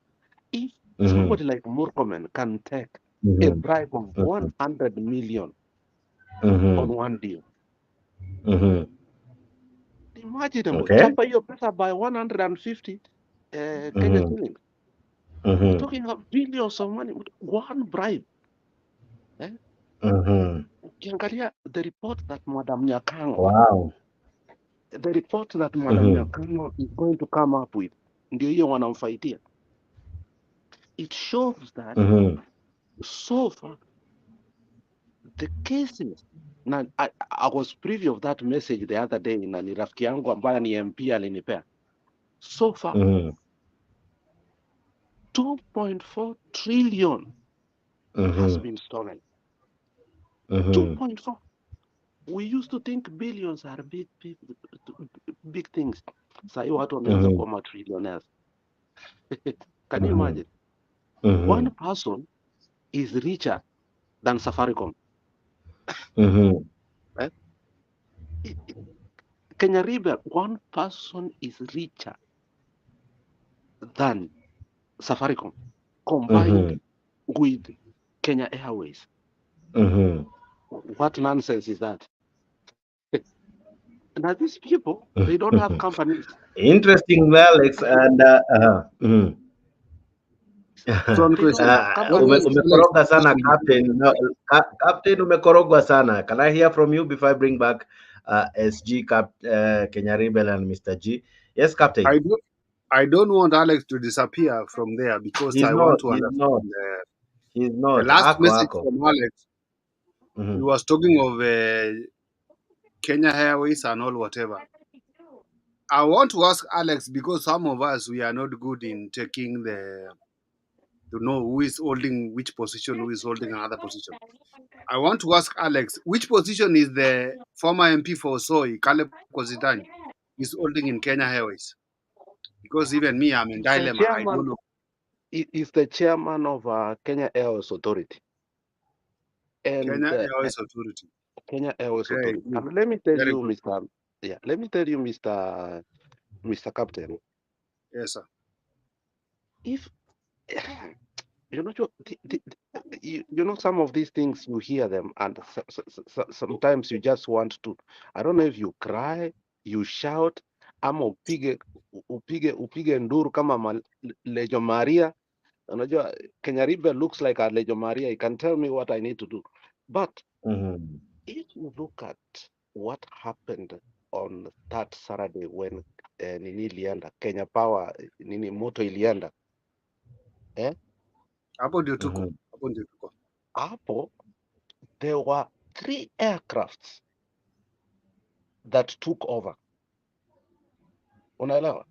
So kuna kitu iliwekwa kule na wakafanya nini? Wakatransport. And Kabisa. Koistani is privy of that. Yes. Okay? Koistani is privy of that. Wakazima moto Kenya mzima ndio wa transport whatever they were transporting. And what they were transporting, we still don't know. So, and that is why I was like, let Koistani, look, unajua huyu mtu anaitwa Koistani, nataka niwaambie juu yake kidogo. Koistani ndiye alikuwa was it Assistant Secretary General wa Jubilee. Yes. Huyu jamaa alitetea Ruto sana. It is Kositani. Was it Jubilee or UDA? I think Kositani. it was UDA. Yeah. And then Yeah. he went to run for governorship, Mhm. akashindwa against koti moja. And I was wondering why Ruto hajampea chair for a very long time. Unaelewa? Ruto took time before he appointed him. Mhm. Unaelewa? But alipomwappoint akampea a very lucrative seat ya Kenya Airways Authority. Yeah. Wacha nikukumbushe Mr. Jexki. When Ruto became the president, 2 things he did first. The first, Aweka. Mr. Waweka. Subora lanja go aliban. Waji lanje. Captain, you're making noise. So Go ahead, Mr. go G, ahead, nimemute. yeah, Mr. G, unakumbuka wakati Ruto alikuwa president, kitu ya kwanza alifanya is to award the judiciary was it 800 million, something of the sort. But then the second thing he did was to take the soldiers of Kenya to Congo. Have you ever asked yourself why Kenyan soldiers are in Congo? Is It's it not Congo, still, Burundi? it's Congo. Mm-hmm. During Moi's time as the president, there used to be a company called, and I think Mr. G knows it better maybe than me, Londro East Africa, because I think it was based in Nairobi and Mombasa. The Makto thing, London in South Africa. Exactly. Now you have brought in the name I wanted. The person who was the managing director of that company was Makto. Tulikuwa tunamuita Bwana Dawa. So Londro East Africa used to smuggle gold from Congo, used to smuggle diamonds from Zimbabwe, what you call black diamonds, okay? And they used to be the conduit. Kenya has no gold. Kenya has no minerals. But Kenya is a place whereby you ship things from all the minerals in Africa get shipped from Kenya, if you don't know that. Hii Tanzanite ya Tanzania yote, sisi ndio tuna smuggle. Unaelewa? So the question is, did they smuggle gold to take it to Dubai? Because Ruto was in Dubai conspicuously. And that day that there was a blackout, Chirchir was coming from Dubai to Unaelewa? So we need Mm-hmm. to ask these pertinent questions and forbear them and say, look, you cannot cause a blackout the whole of Kenya when you are doing some I think shady deals. because I don't want Alex to disappear. Alex, it is you till your time. Just a minute or even a Mm-hmm. second. Mm-hmm. Go ahead. Why is it that you are coming inside the country and you are the minister and the electricity is disappearing when you are there? You want to justify that you are not aware. Why is it every week you want electricity in Kenya to be off in JKI? Why not any other place? Are you trying to tell us that you want to smuggle gold in the name of mnatudanganya hakuna What do stima you mean any other mnapeleka? place? Inapotea Kenya nzima. No problem. Kenya Inapotea mzima, Kenya nzima, my friend. Kenya mzima, I don't Mm-hmm. have a problem kwa ushago kwetu. Haizina shida. Mbona JKIA where we are supposed you are supposed to have generators. Mbona generator haifanyi kazi? Hmm? Mbona haifanyi Sio ati kazi? generator, sio ati Mm-hmm. generator. Mr. G, maybe you Hmm? can Watu wawaje kutudanganya, na mimi nataka niseme hivi Jakes, mimi hapo hivyo Alex and Mr. G tukipatiwa position kwa hii serikali ama kwa hii dunia, let's do what is right to the people that you are supposed to serve. Usitumie hiyo position kufinya watu wengine. Saa hii anyway, Alex continue. Mm-hmm. Alex continue. so nilikuwa nataka niulize Mr. G question Mr. G, let me ask you a question. Mm-hmm. You work in the port. You work in Mm-hmm. the port of Mombasa. Do you think you don't have backup generators? In fact, Mr. Jakes, in port we have a small station of electricity station, a small one. Alafu tuko na generator and saa hii we have something this nini kitu naitwaje hii mambo ya solar. It was also in port. So at any time power inapotea in port, always automatically power inachukua off. Nini the small station inachukua inaleta power, the generator they are working and the nini pia hii solar ina work, so hakuna vile utapata total darkness in port 24/7 power iko. Exactly, and that's why I'm telling you, do you think it was intentional or it was a sabotage? It was a sabotage. Hii maneno, all this nonsense Murkomen anataka kutuconvince is nonsense. They turned off the electricity intentionally. And once they turned it off, they messed up the life of Kenyans. And it was Mhm. 18 hours, 18 hours. Mhm. Mhm. And hospitals were what? Hospital did not have power. People lost millions of money because Mhm. of insidious deals that Ruto and his government. I don't know. Mhm. For me, and this is where maybe for a while I'll finish my remarks. This man called Churchill, for me, he looks like a vampire. I mean, you look at him, the guy doesn't even care about Kenyan. You know, Churchill, if you look at his history, Churchill as a person, he has a very bad history. Mhm. At some point, he was the minister for energy. He got fired. Mhm. Uh, ile deal walifanya na Koskei, the former minister for finance, ikakuja kuleta shida. They Mhm. shipped billions of money to where? To Tanzania. Zilipofika Tanzania, Magufuli akakataa, akasema hatuendi kufanya nini? Kuexchange. So Mhm. these people in a span of 1 year vitu wamefanya. Mhm. Mr. Jakes hata huwezi ongea, Okay. wameharibu nchi eh? Mhm. Thank you.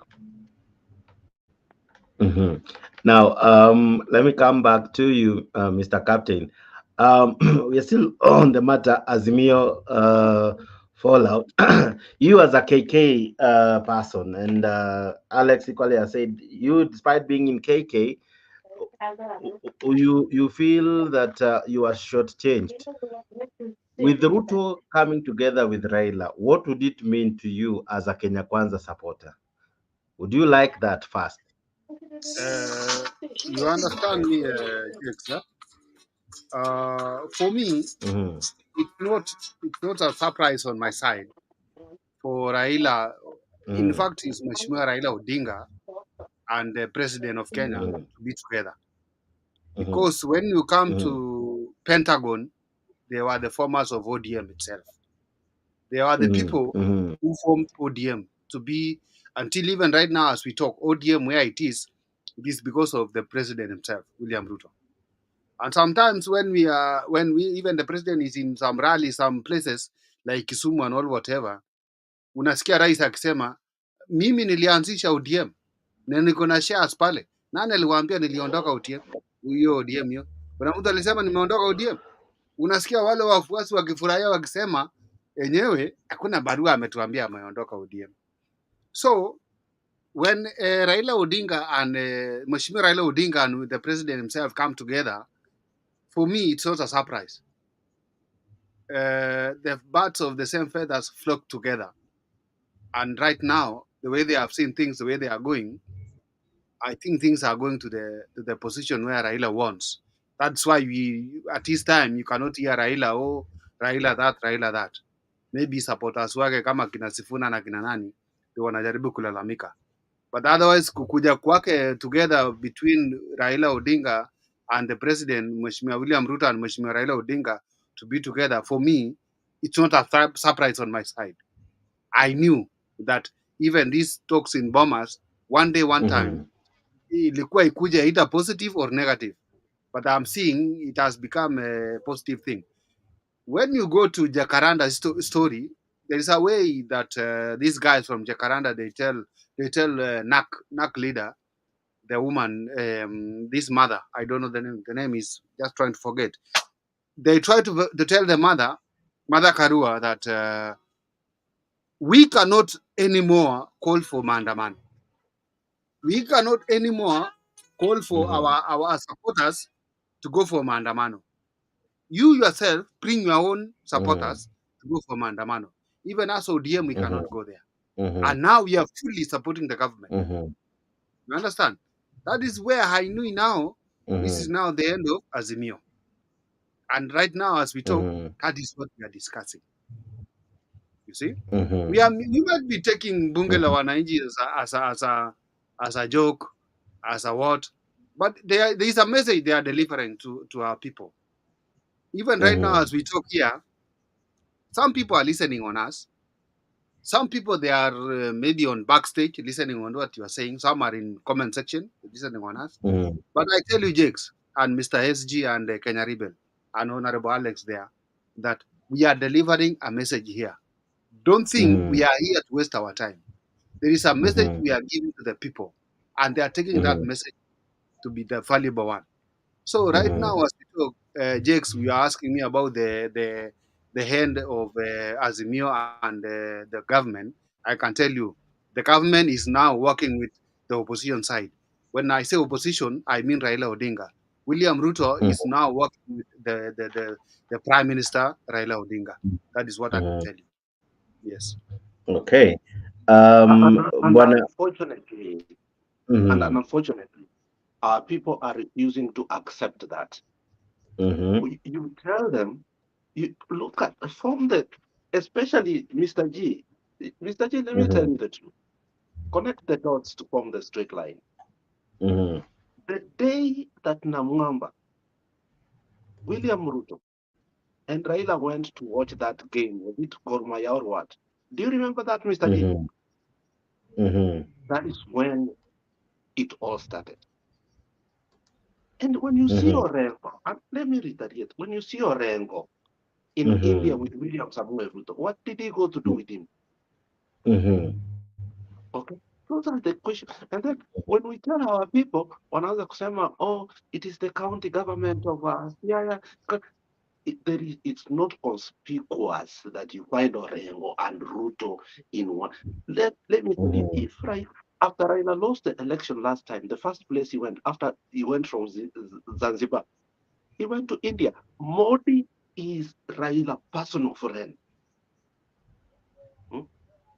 And let me tell you, I know Modi personally because when I went to India, I went to some place called Surat. Surat is where I used to go to church. I'm a Seventh-day Adventist. Modi at that particular time was the governor of a state called Gujarat. So he used to come to our church, even though he's a Hindu. Okay? He's extremely close to Raila Amolo Odinga. So even this deal that they went to sign in India, it is Raila sponsored. And that is why, courtesy of the people of CIA, Orengo went there. They are going to give them some generators or some power grid that Orengo wants to put in. But in general, what I'm saying is this.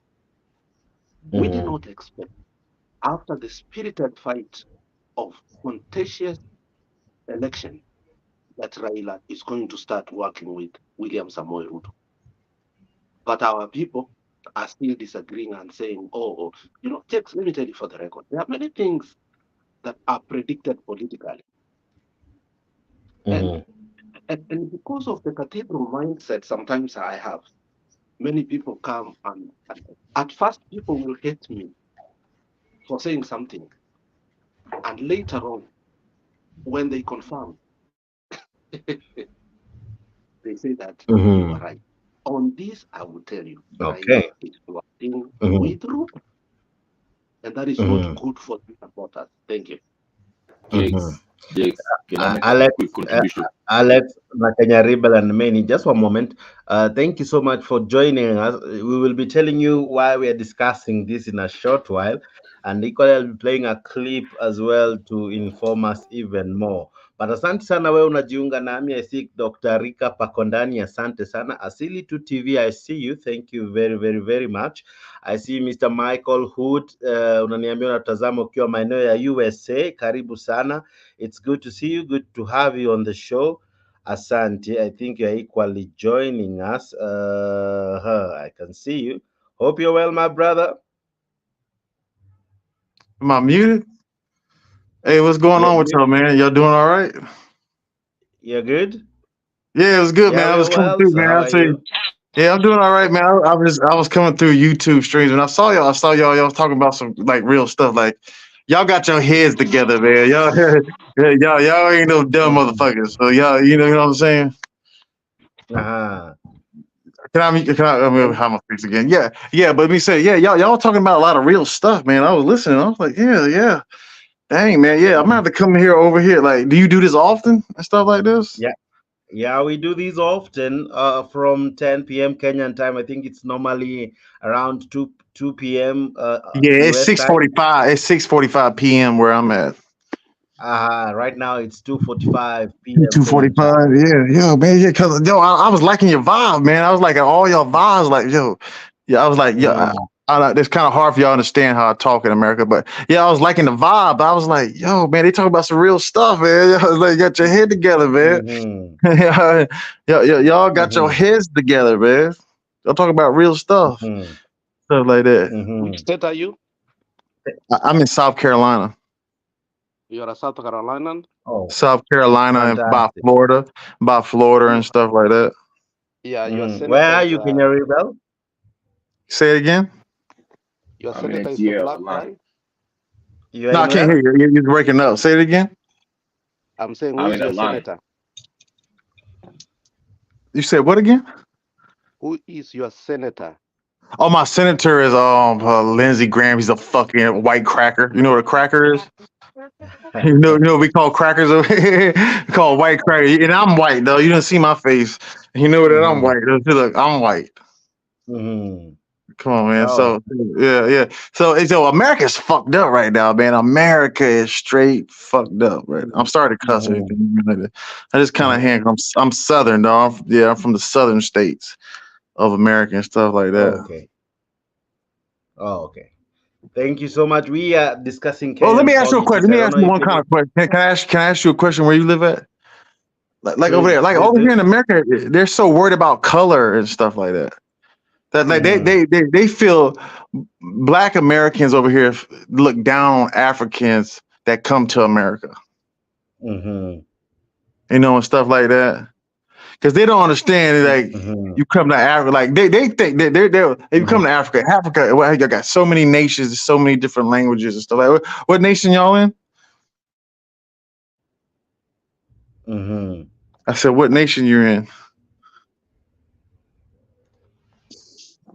We are in Kenya. mhm, You're in Kenya, so okay. Oh yeah, Kenya, yeah.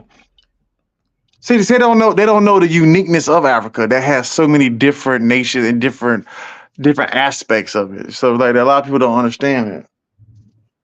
That every country has different languages and different mhm, customs that they do. You know what I'm saying? And that's great, man. I love that shit. mhm, Come to America, everybody's the same, mhm, man. Yo, you come to America though, you'll love it first. See, you want to go to New York, Los Angeles. See, I live down south in a small town. I'm like in a small town down south. So I really don't go to big cities in America and stuff like that. You know what I'm saying? Like I'm down mostly where I live at is mostly black folks. If you understand what I'm saying when I say black, yeah, mostly black folks. It ain't too many white people. So I don't know no white people. I grew up around black folks. If you understand what I'm saying, I know my slang, man. It's kind of like, what do you mean? It's kind of slang, man. You can understand. Just tell me if you can't understand it. Yeah, but yeah, most people that I grew up with, it was around black folks, stuff like that.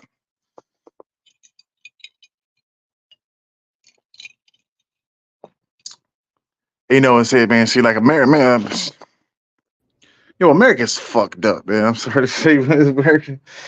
People want to come to America and get the American dream, man. You come to America, man. There ain't no American dream no more in America. That shit is gone, man. America's collapsing right now. America's about to fall. It's about to be World War III. Now let me ask you. Now that as much as we are in a different part of this world, let me ask you this: what is happening between Biden and Trump in as much as American politics is concerned? Lord, Biden can't even talk straight no more. Biden is like Biden is Mm-hmm, John. The mm-hmm, Democrats of Biden and the Democrats and Trump and the Republican. Trump is going to court, man. Trump has like 74 felonies, stuff like that. mm-hmm, But Biden ain't doing nothing. See, the border of America is wide open. So anybody can Mm-hmm. come to the border right now. You can cross the border and get a card. It's $6,000 a month.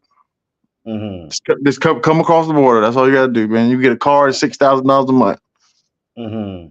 Now, at See, one point, go ahead, sir.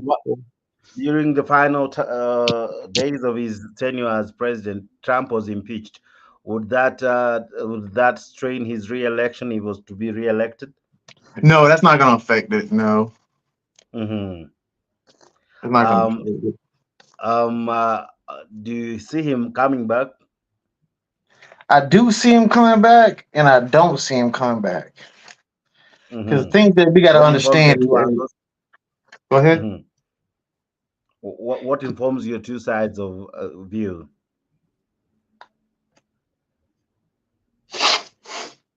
It's kind of like this. It's kind of Mm-hmm. we know that the Europeans over there in London and stuff run the world. All of them run the world. If y'all kind of have the information, do y'all know who the Rothschilds are and stuff like that? Mm-hmm. Yeah, them like them. All of them together. I Mm-hmm. think sometimes Trump is part of that shit too. Now, I tell a Mm-hmm. lot of people that I live with, white folks and black folks. I tell them, man, I said, you like Trump? It's like, 'cause I'm thinking Trump might fucking turn on motherfuckers. You know, it's like, sorry to cuss like that, just a cuss part. Like both of the Mm-hmm. sides, both Democrats and Republicans in America are both working with the same bird. Mm-hmm. You know, they're Now, Freemasonries and all that. Go ahead.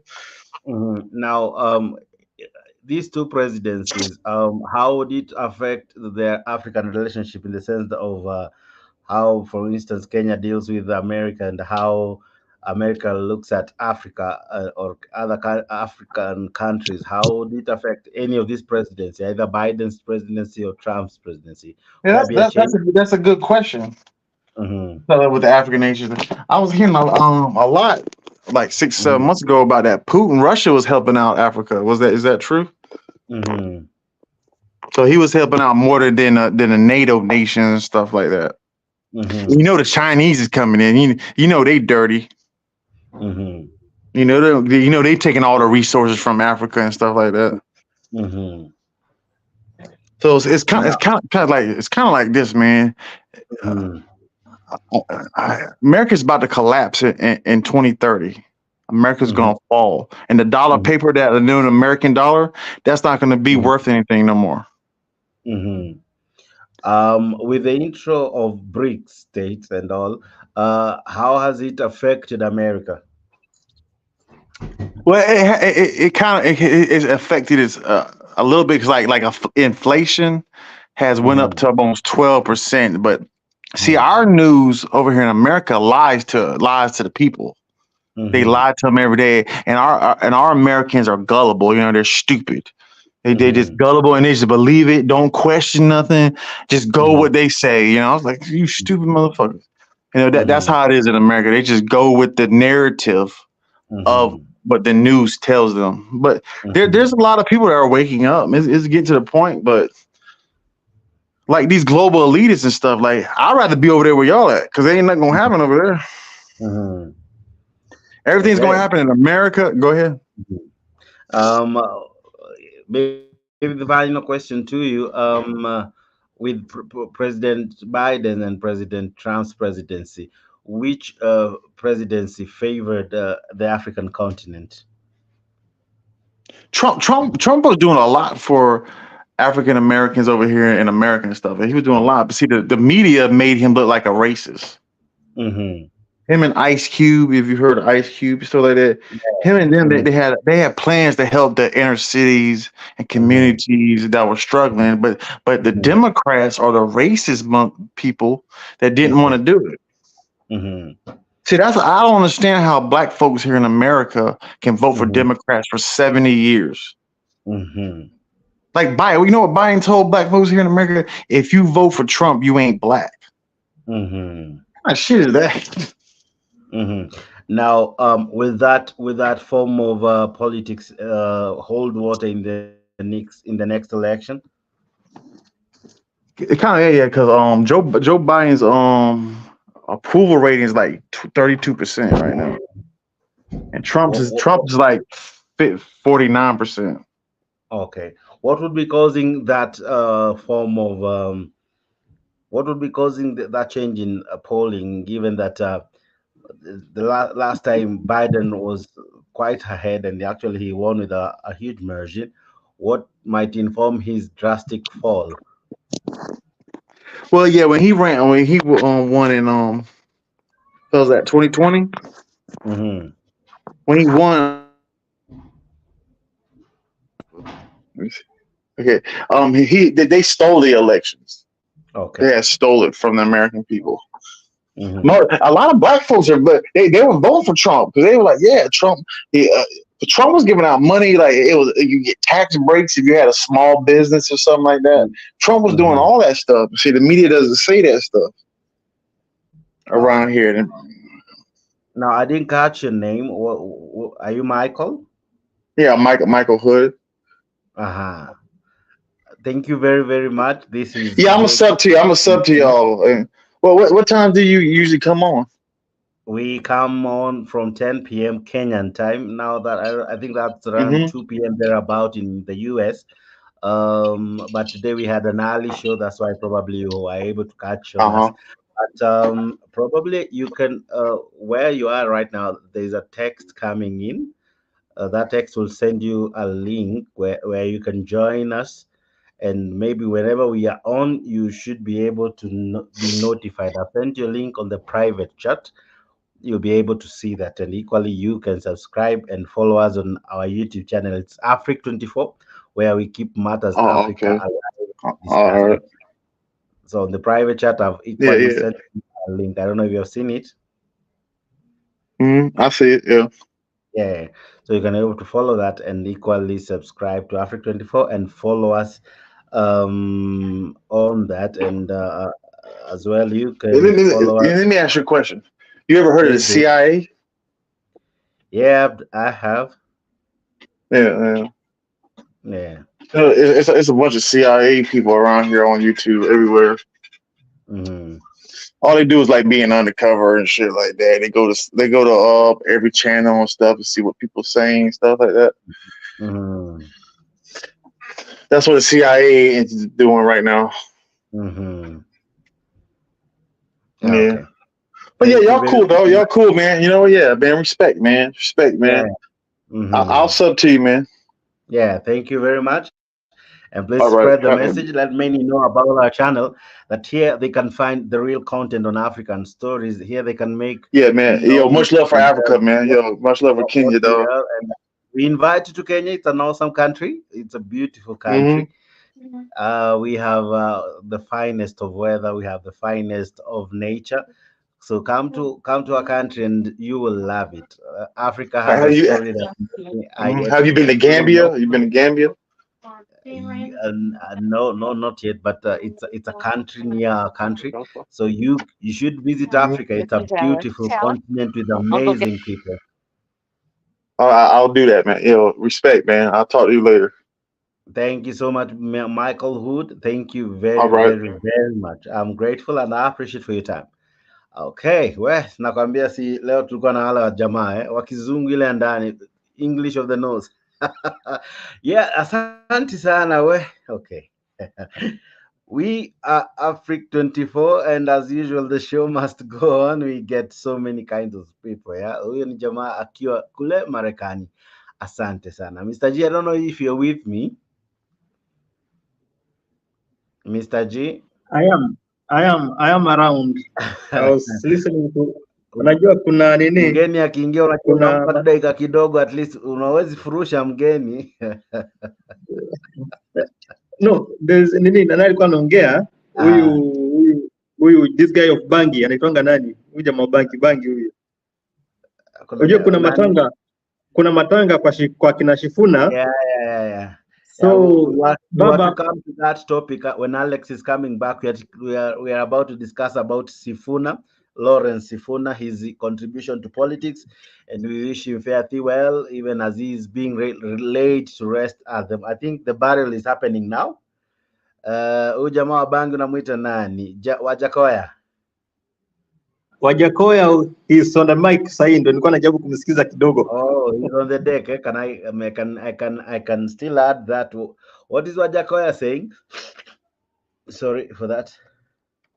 Was just complaining. I don't know what happened because I think there's an MC, see kama an MC ama ni nani, but somebody who aliongea vibaya ikamkasisha, so he was just complaining about what happened, na akawa anasema what we went through akiwa kule America, what happened to him wakati wa Moi.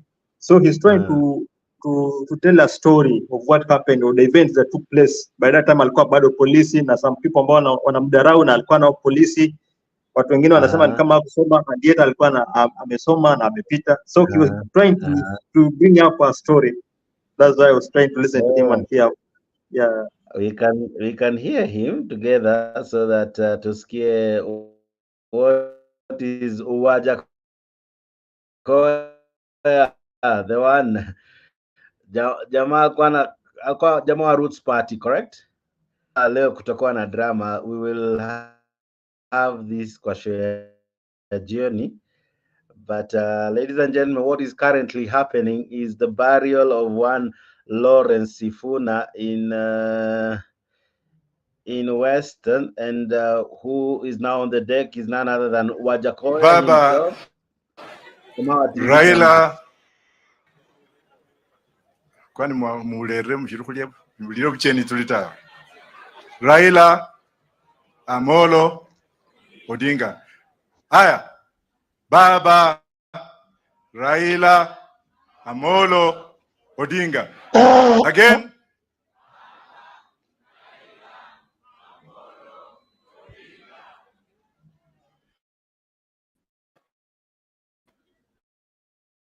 Mama ambao wako hapa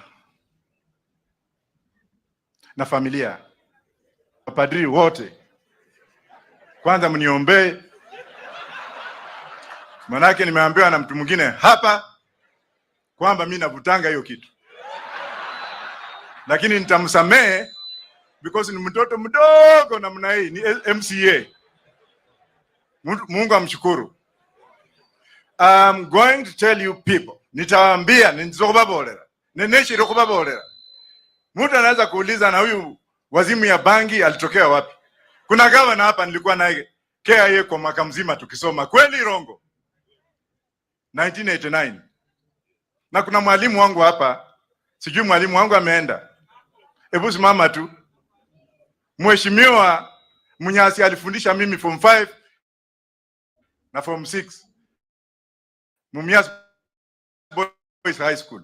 Nilipita ama sikupita? Endelee ama nisiendelee?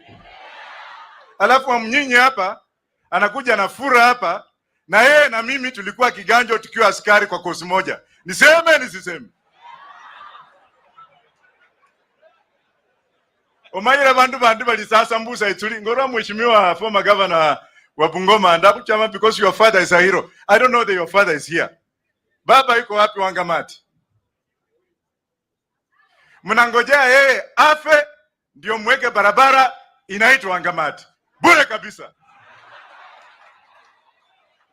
Mheshimiwa Lusaka, ambia hii tu MCA yetu wako utu, tuende bunge tukae chini tupitishe katiba tuwe na Wangamati airport Bungoma.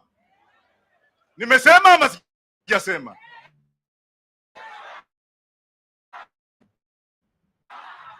Na mimi Jaramogi Oginga na James Agrio Orengo. Huyu James mnaona huyu. Jaramogi alipokutana na sisi London, nikaambia mzee, mimi nilikuwa nimefungwa na Moi. Saizi mimi nachimba makaburi London. Mimi ni refugee, nataka kwenda shule, lakini makaratasi yangu ilibaki Kenya. Jaramogi alikuja akaambia James Agri, chukua makaratasi ya huyo kijana kutoka ile shule zote alikuwa. Nikaletewa na Mr. John Ward. Na ndio nimesoma, nikasoma. I'm now doing my 14th degree. Kwa hivyo bwana KMCA, rudi shule.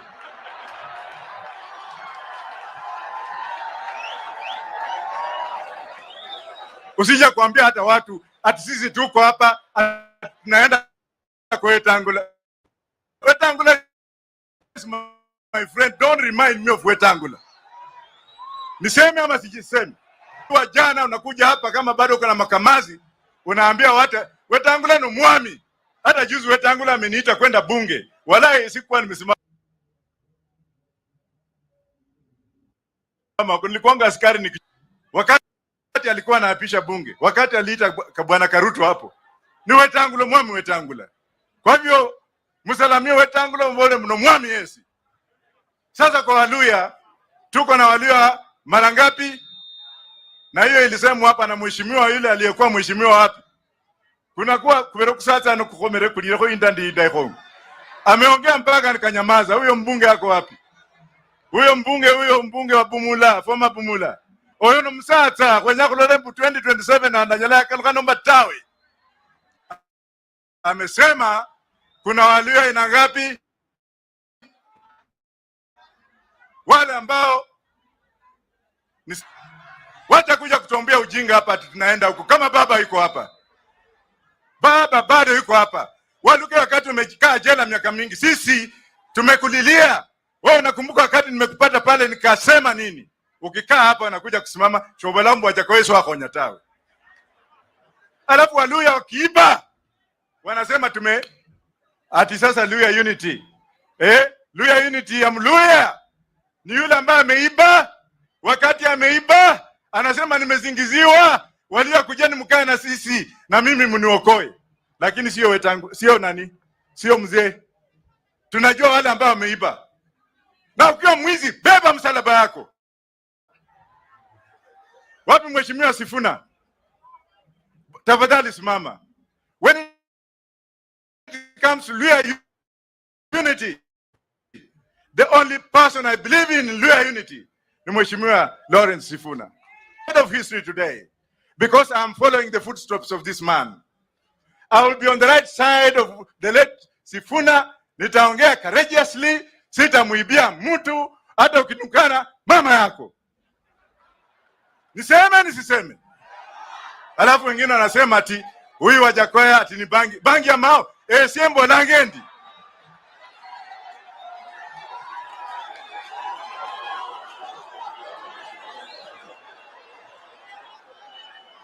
Ninasema kwamba kuna wale watu, kuna inji fulani, uchumi wa Kenya leo umezoroteka.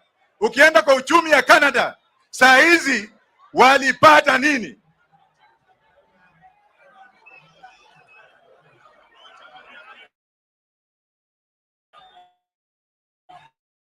Baba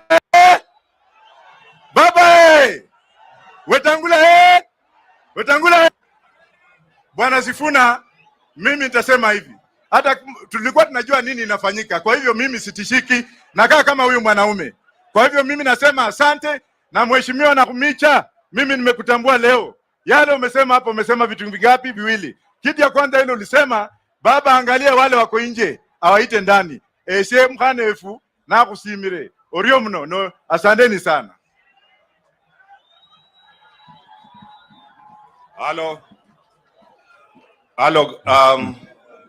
Okay, Tafadhali. and we shall be Nataka niulize kwa heshima to Raila Odinga when he'll be speaking. wale viongozi ambao Before Raila comes on, I want to talk about now this what is happening now. This is the burial of one Lawrence Sifuna. Alex, please tell our viewers who is Lawrence Sifuna and what he was in our Kenyan politics. Many of us, including myself, probably didn't know about him or have little knowledge about who Lawrence Sifuna is and could be. So, Sifuna is a legend. I got privileged to school in Western Province.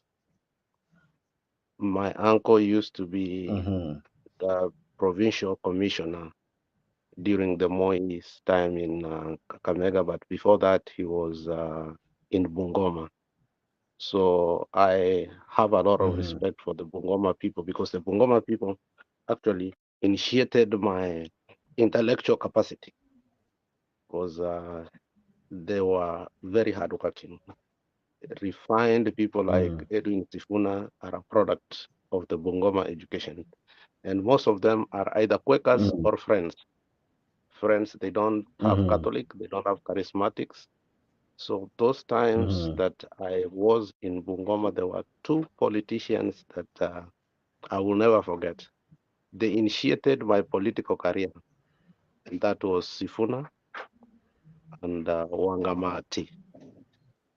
And then we had Shikuku. Shikuku was on the other side. Then we had Elijah Mwangale. Okay, we had Elijah Mwangale. Those were iconic politicians. And also there was this one that died when he was in a plane with Biwott. Yeah, yeah. So they were with Biwott when they died. So what I'm saying is, not, I'm finishing. Yeah. So what I'm saying is, Lawrence, for people who do not know, he was part of the 7 bearded brothers. You want me to go in here? Are you ready to go? Not yet. Not yet? I want to finish what I was doing. Yeah. So he was part of the 7 bearded brothers. Those were Anyona, Koigi wa Mwere, Sifuna, and others. These were a formidable group of people who shaped the second liberation of Kenya. The second liberation of Kenya was very, very difficult if you don't understand. For Moi to have accepted the removal of Section 2A, it was a fight. So what I'm saying is that we ought to echo the man and say that he did his job as a member of parliament. People like Muskari Kombo were groomed by him. And you have seen a caricature of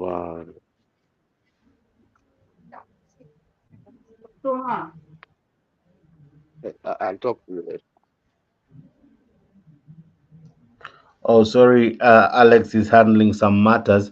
But bwana Mr. G, nimekusikia ukifurahia sana. Probably you understand some Luya kidogo. Tell us what is jamaa Wajakoya saying? You know, Wajakoya is somebody who likes drama. And mostly alikuwa akiongea by the time okay, I know Kibaluya because I come from Busia. I'm a Luya na nasikia vizuri kabisa. What he was talking, I think he was passing a message to those people. Kuna watu ambao walikuwa kama walikuwa wanamdharau kiasi. Unajua mostly some people huwa wanapenda kumdharau kiasi. Si kujificha. Ukweli kuna watu kwa wanamuona akiongea kuhusu mambo ya banki nini wanamdharau. So he was trying to defend himself. But now pia anatumia another language kama vile ukiona nikicheka kiongea Kibaluya, anatumia ni language mbaya kama okay, si mbaya vile lakini iko humorous kiasi. Unapata ana describe an MP kwa sababu MP amenona, anamuongelesha kwa anaongea kwa Kibaluya kwa MT amenona, kwa na tumbo kubwa, sija amekaa vipi, anakuja hapa anaongea ni those are the words ambao alikuwa anatumia akiongea pale. So unapata ni vitu ambavyo yani is a language ambao hafai kutumia but always use those words. Yeah. So ni mtu ambaye anaongea tu mostly alikuwa anajaribu ku defend us. I didn't listen to what those guys said before because I think ni kama walikuwa anamhit sana, so he was trying to hit back. Akijaribu kuambia what he was feeling. Yeah. Do you know anything about Lawrence Sifuna? No, Lawrence Sifuna, okay, I don't have any idea of how he used to do his politics. Sijamsikiza sana. Ni mtu ambaye nimemsikia tu wakati amekufa. So I don't have anything that I can relate with it to say that maybe I know him. The only person that I know at the moment is the Sifuna, the senator for Nairobi. But this guy, yeah, I don't know if they are related. Yeah, they are related. I think he's the uncle to him. Oh, okay. Yeah, they are related. But listen to how people wameongea, I think it's somebody who was Okay. also in politics. Himself. So let's Yeah. listen in kidogo to Oparanya. The one who has just spoken is Mr. Eugene Omalo. Let's listen in to Mr. Oparanya. Mabutere, Kakamega County. Vile governor wa mwisho wa Kakamega County.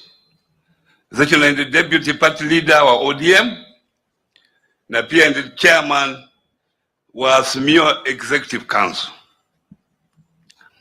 Pia mimi nimekuja hapa kuleta rambirambi. Sasa mimi mwenyewe na familia yangu kwa jumla, mimi nina familia kubwa.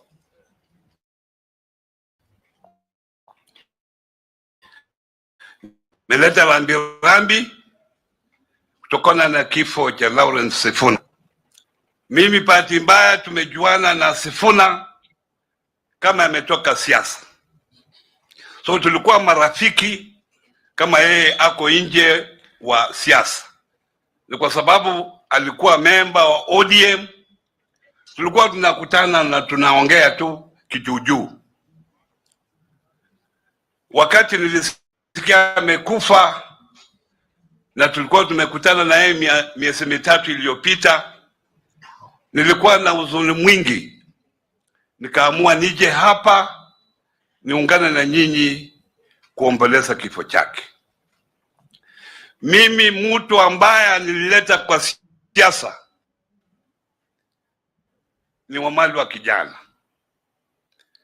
Kijana alikuwa rafiki yangu wakati nilikuwa nafanya kule airport. Alikuwa anapitia kwa ofisi yangu kila siku.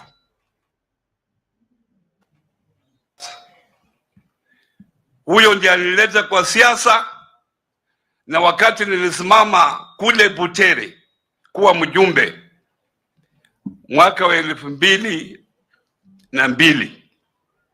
nikachakuliwa kama mbunge wa Butere. Nilichakuliwa kwa chama cha Fort Kenya under NAK wakati huo. Ingine sasa ni historia, vile nilitembea kufika mahali niko. Hiyo ni historia ya siku ingine. Lakini nimesikia wale viongozi ambao wamekuja hapa vile wamesema, Mheshimiwa Luke kasema tuje pamoja, sisi tuko pamoja.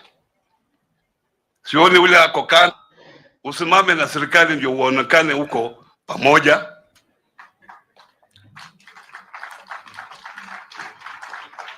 Wacha nimwambie,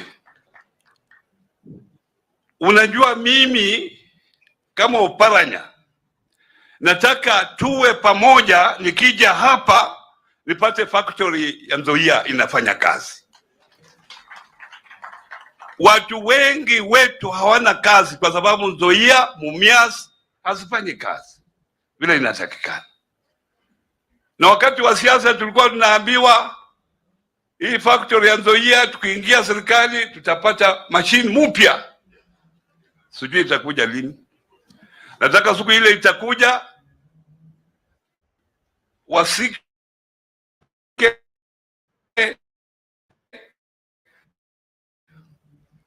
muje mnikaribishe nije hapa, nitakuwa hapa pia. Na tuongozi ambao you are full of yourself.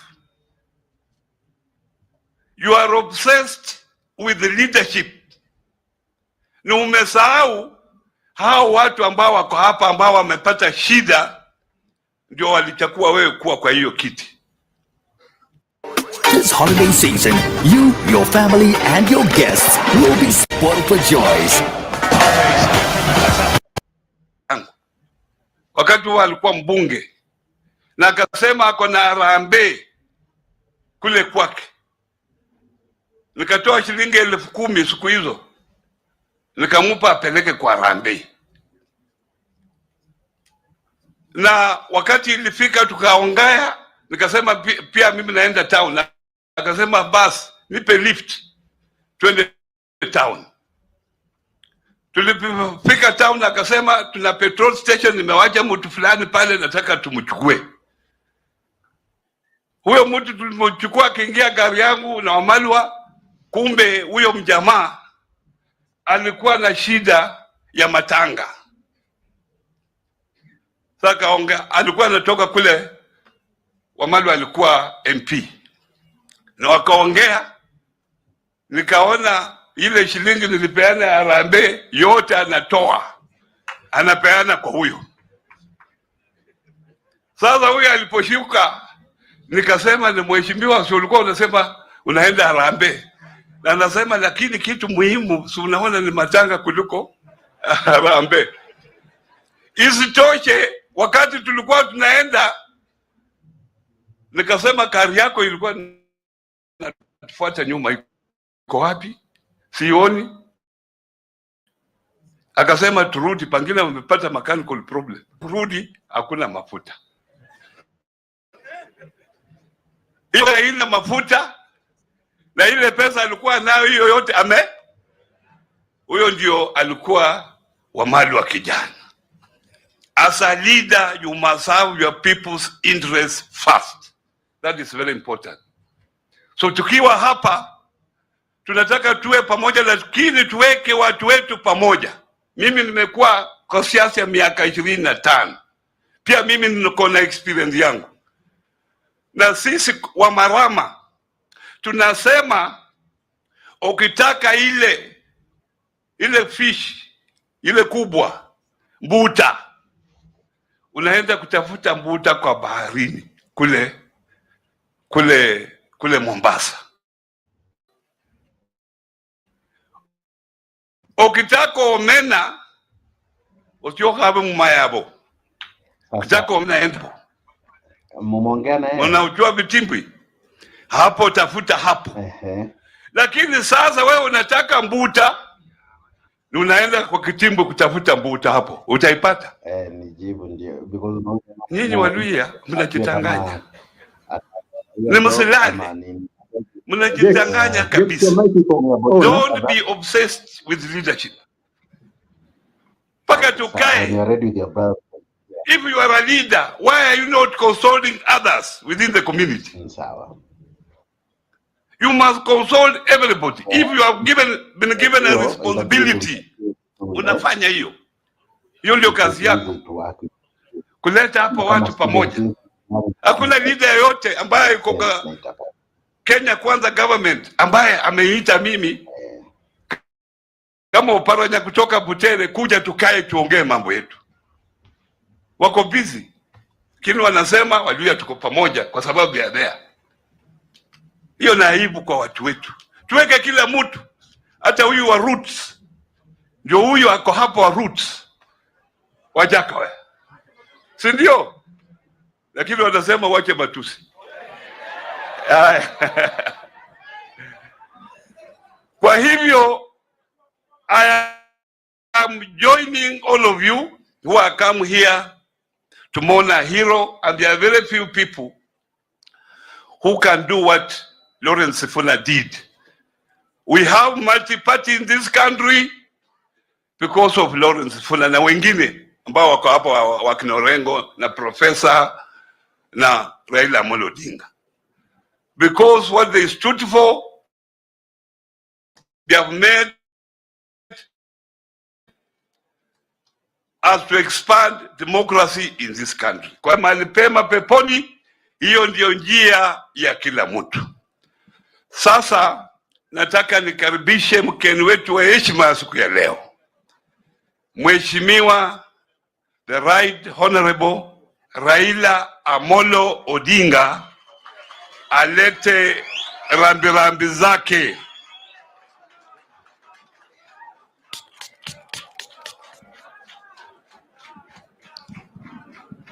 Haya,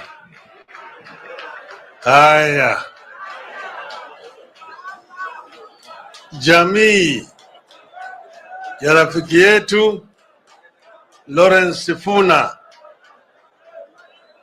His Highness the King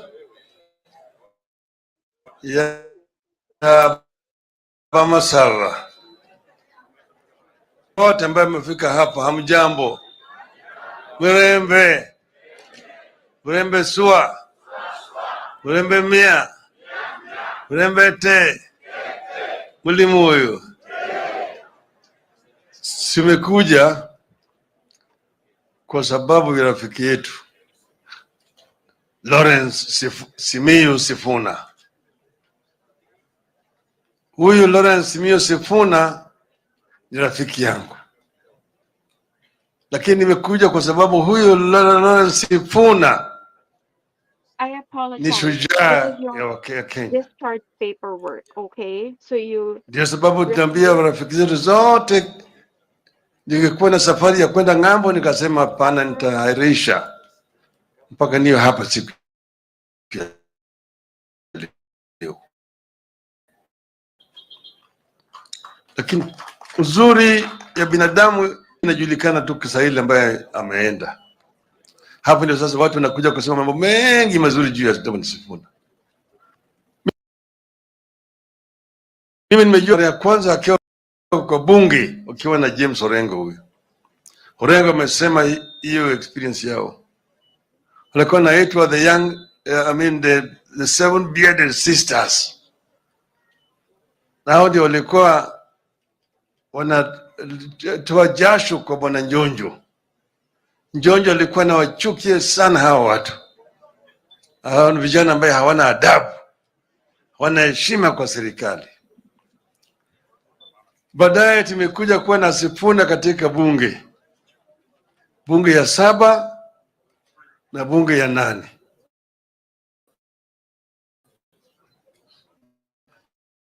Vile Orengo amesema, Sifuna ni yule one we can say a professional member of parliament. Yeye anauliza swali na swali kisajibiwa anafuata. Maana yake unajua kwa bunge aitakana unauliza swali ambayo majibu yake hujui. You must know the answer to the question that you're asking. And Sifuna knew very well the answer to the questions he was asking. And he would follow up and follow up and follow up until the minister is caught. So Lawrence Sifuna vilevile alikuwa ni shujaa, mtu ambaye alikuwa hana uoga yoyote. Waliingia kwa bunge wakati bunge bado ilikuwa iko na pembe na meno na makende.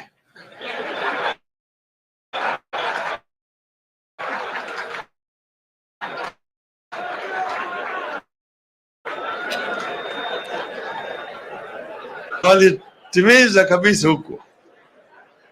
Wakati hiyo walikuwa wanauliza maswali na wanafanya mambo mengi zaidi. Serikali ikitaka kufanya hii, wao wanasimama pale. Kaigwa Mwere, Abuya, James Orengo, Lawrence Sifuna, Chibule Watisuma, Mashengo Machofi.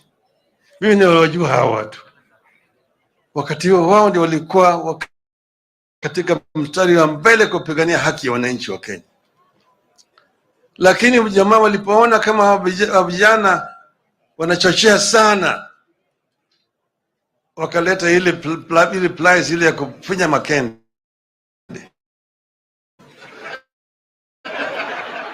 Wakawa kitu ilikuwa inaitwa section, ile sheria ambayo ilifanya Kenya ikawa sasa ni lazima inakuwa ni chama kimoja peke yake, a single party dictatorship.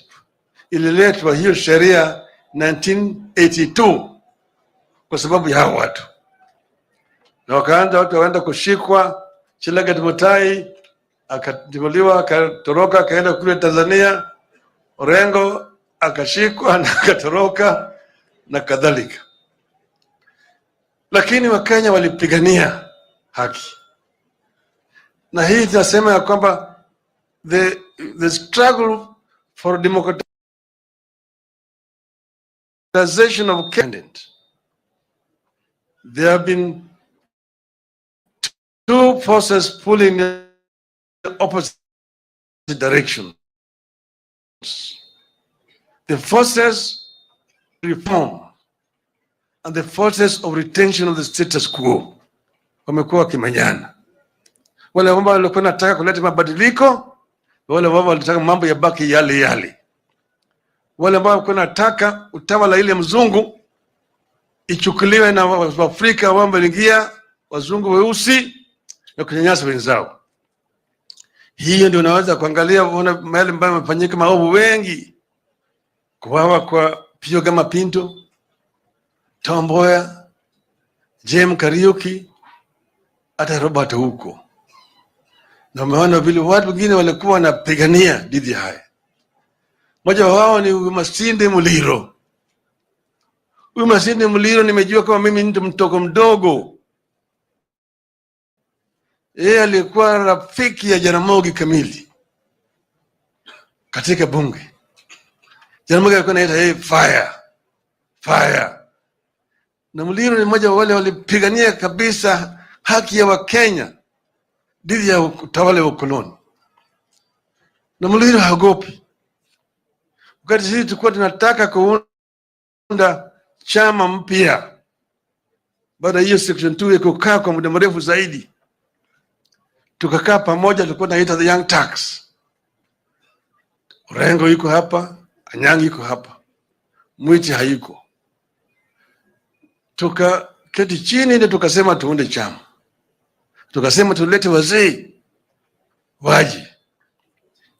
Wale wazee tulileta kule Jaramogi, Muliro, Shikuku, yule alikuwa anaitwa Ndenge, Bamari na kadhalika. Lakini Muliro tulikari na statement ya Ford, original Ford. Tukasomea yeye ya kwanza, akatuambia sisi hiyo sitaki hiyo haiko sawa sawa. Tukasema hii ni sawa sawa. Asema Raila, wewe umefungwa jela miaka 3, sitaki urudi tena miaka 4. Hii statement hasitaki tuendelee naye. Tukaunganisha ingine, tukatengeneza, baadaye tukaleta ito somea Muliro. Orengo amesoma, akasema chama inaitwa Ford. Akasema hiyo I'll buy any day. Even right now I'm driving a Ford car. Tukani Masinde Muliro. Na kutoka hapo sasa tukatoka na Muliro akasema tutaenda hata chochote kifanyika tutaenda. Tutaenda mbele na Muliro Ford. Baadaye kukaja ile mambo bila mnajua yote ile historia, kukaja Ford asili na Ford Kenya. Lakini Masinde Muliro alisimama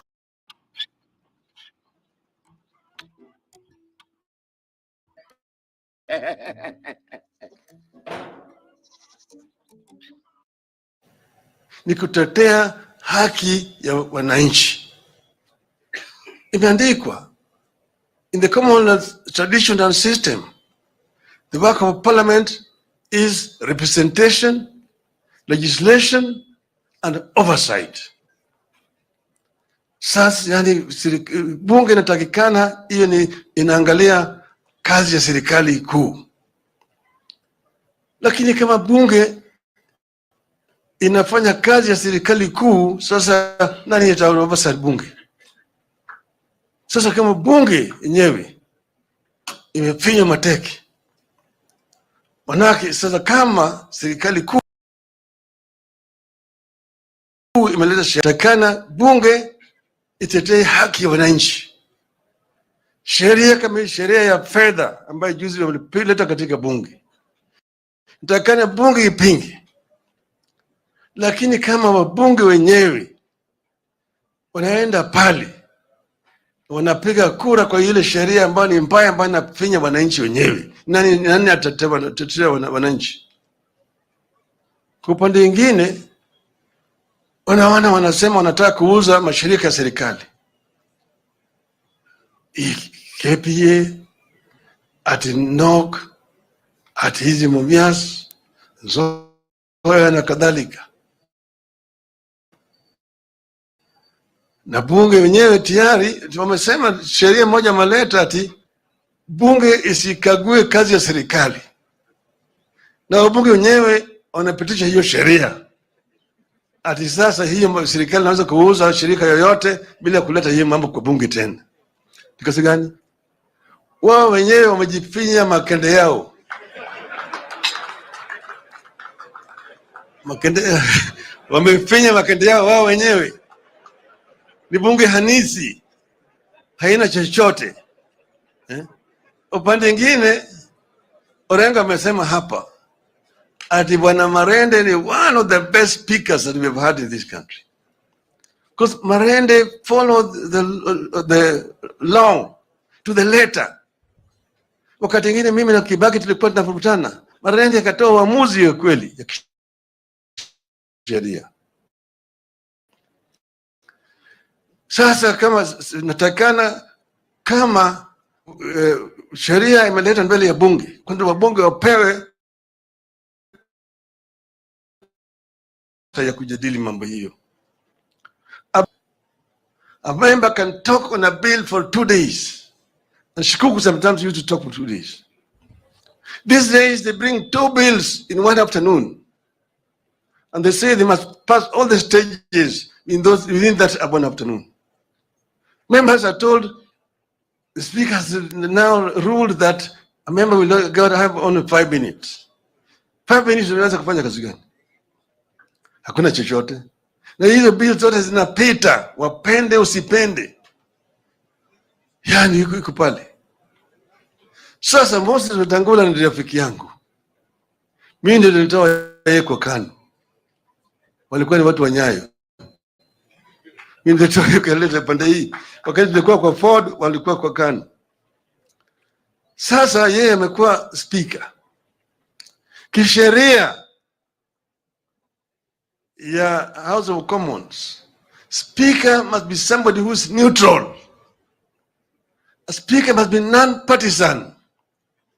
You cannot be a speaker if you remain a member or a leader of the Conservative Party or Labour Party.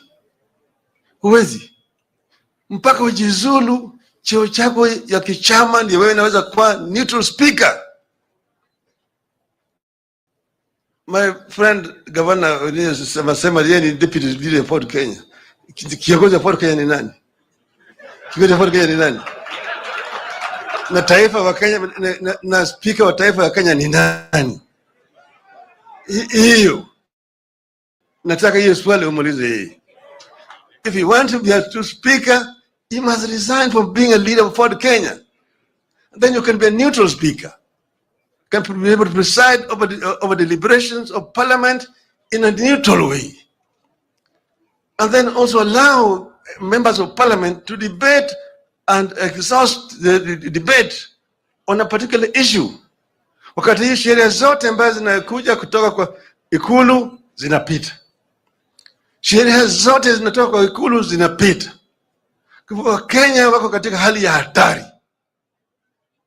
Kenya yuko katika mbaya zaidi. Mtu akisema mimi I'm unstoppable, hakuna mtu anaweza kunistopisha. Ni nani? Nyayo walisema yeye alikuwa ni unstoppable, tulimstopisha. Tulimstopisha Nyayo. Kama tuliweza kumstopisha Nyayo, wewe ni nini?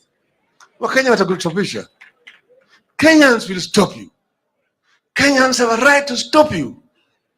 Kenya cannot be ruled in a manner that is not prescribed in our constitution. Wakenya walipigania hii katiba mpya. Hii katiba mpya ndio kinga ya Wakenya. Mtu asikuja kundanganya wewe mimi ni ndugu yako. Mimi ni kabila yako. Ndugu wa tumbo moja, hapana.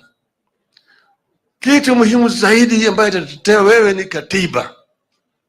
Na wakianza kujaribu kubadilisha katiba hapa na pale, ndivyo ilifanyika baada ya uhuru. Ndio tukaenda katika ile shimo kubwa zaidi. Tutaki kurudi huko tena. Kwa hivyo tumesema mtu yeyote ambaye anataka kufanya vile sisi hatutaki kama Wakenya, tutakataa.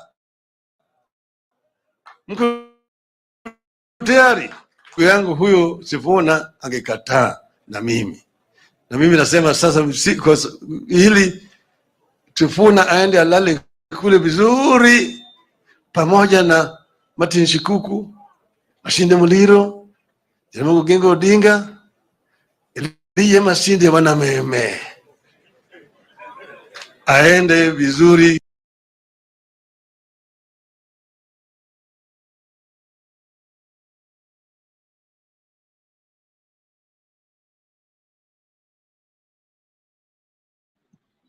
Yes, Mr. Jakes.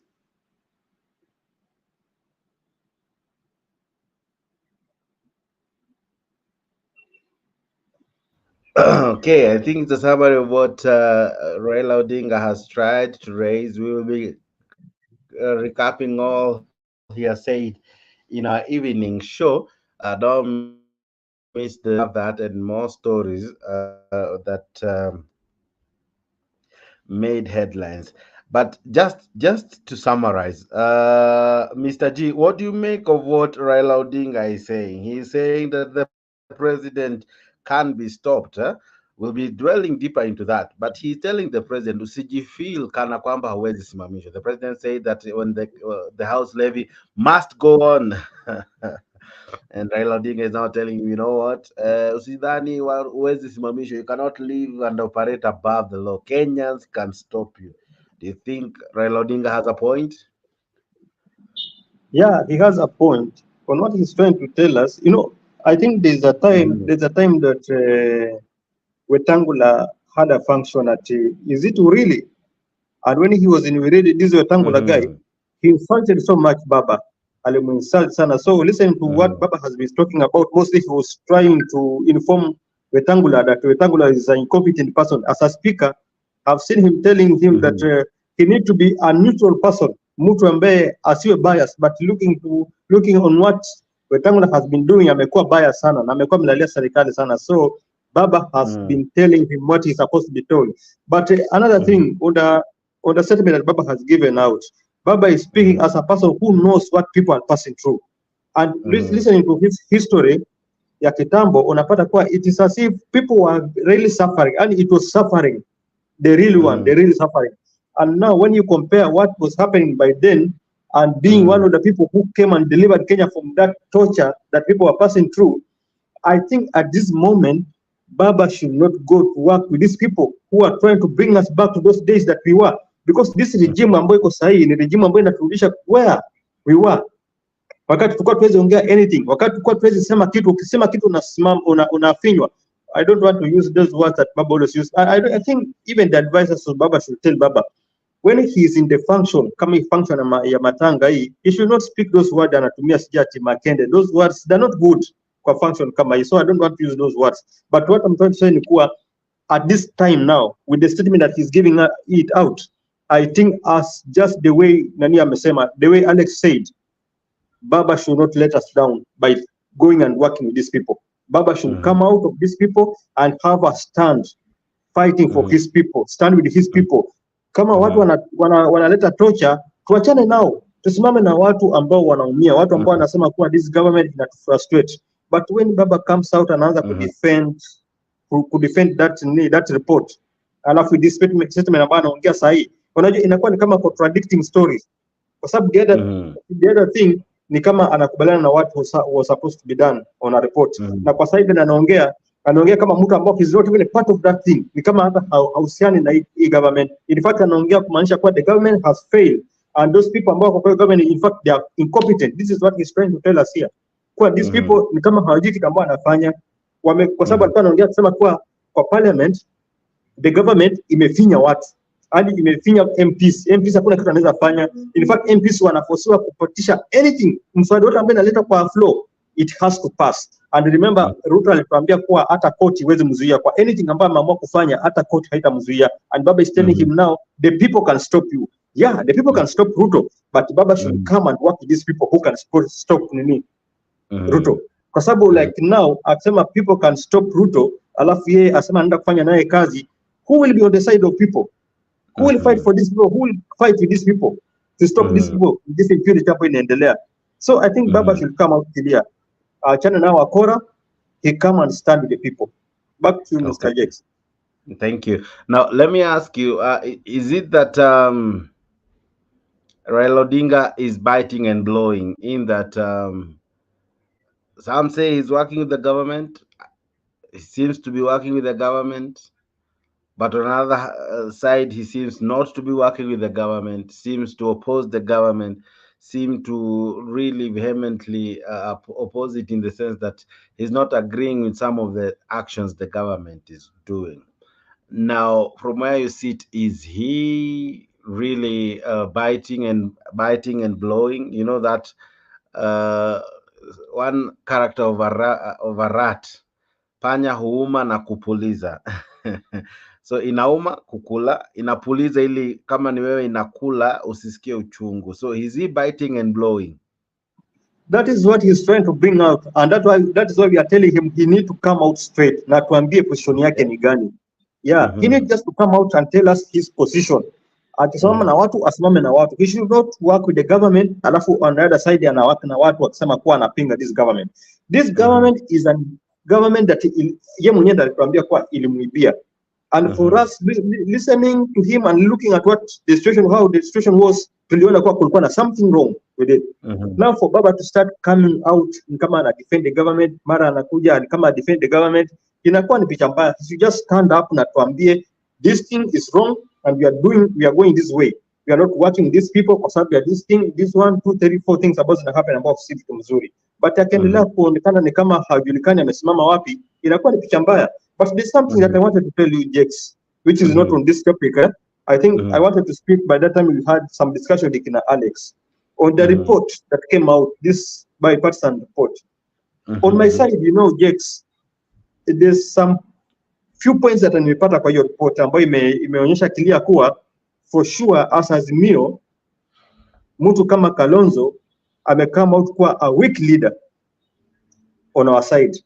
In case tuseme Kalonzo ndo our presidential leader, tunaweza pitia hali ngumu sana wakati atakuwa kama president, kwa sababu is somebody that is able to be carried away easily.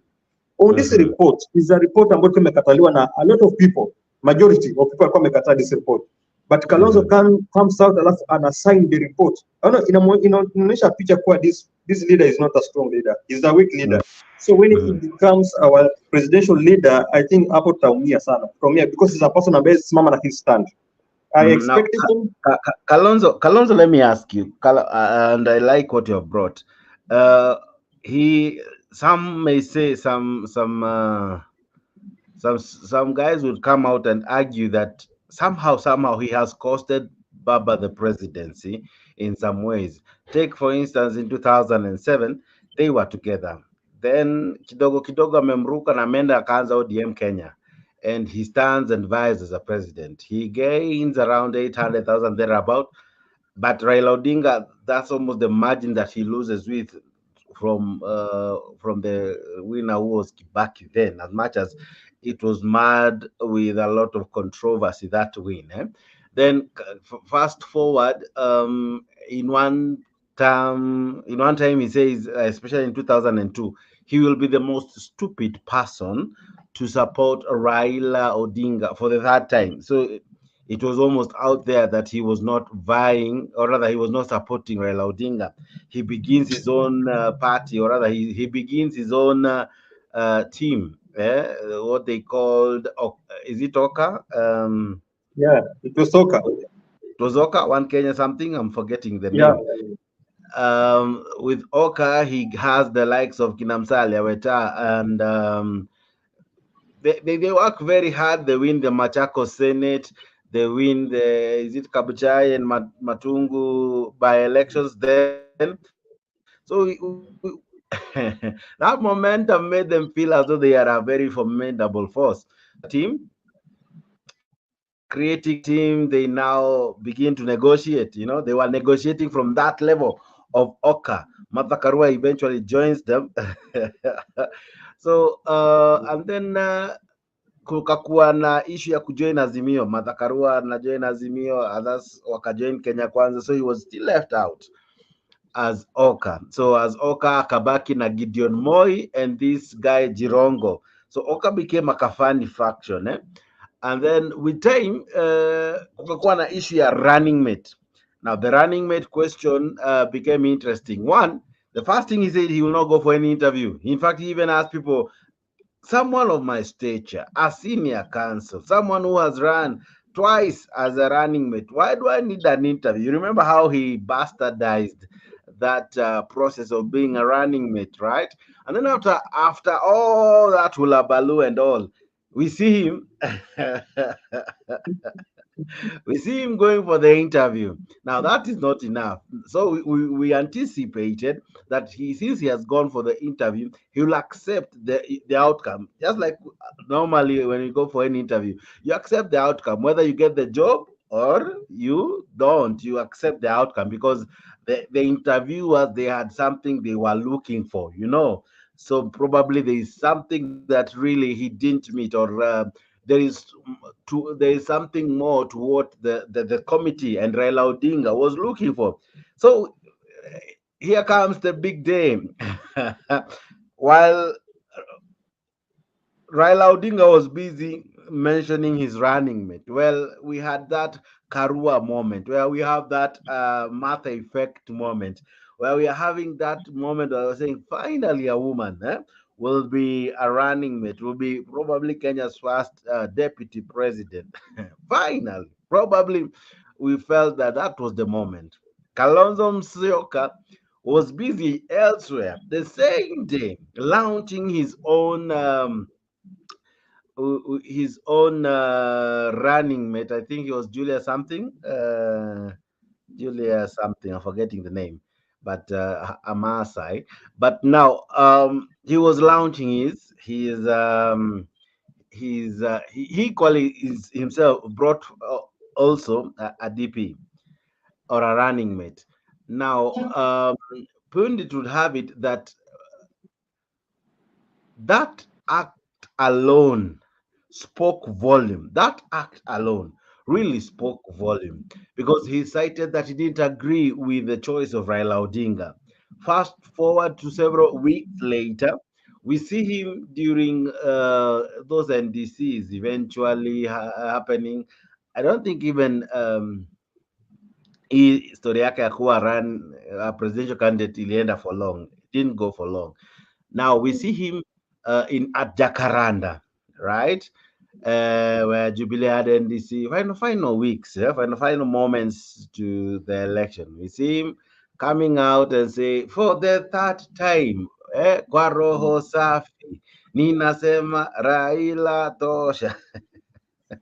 For the third time, kwa roho safi. The crowd really didn't know what this man was to say. Of course, we had seen him in Jubilee PG, we had seen him in other functions, and we were almost sure he would endorse Raila's candidacy. So when he came to Jacaranda, because of the hype of the crowd, he had to calm them down and tell them, you know what, Adao, for the third time, kwa roho safi.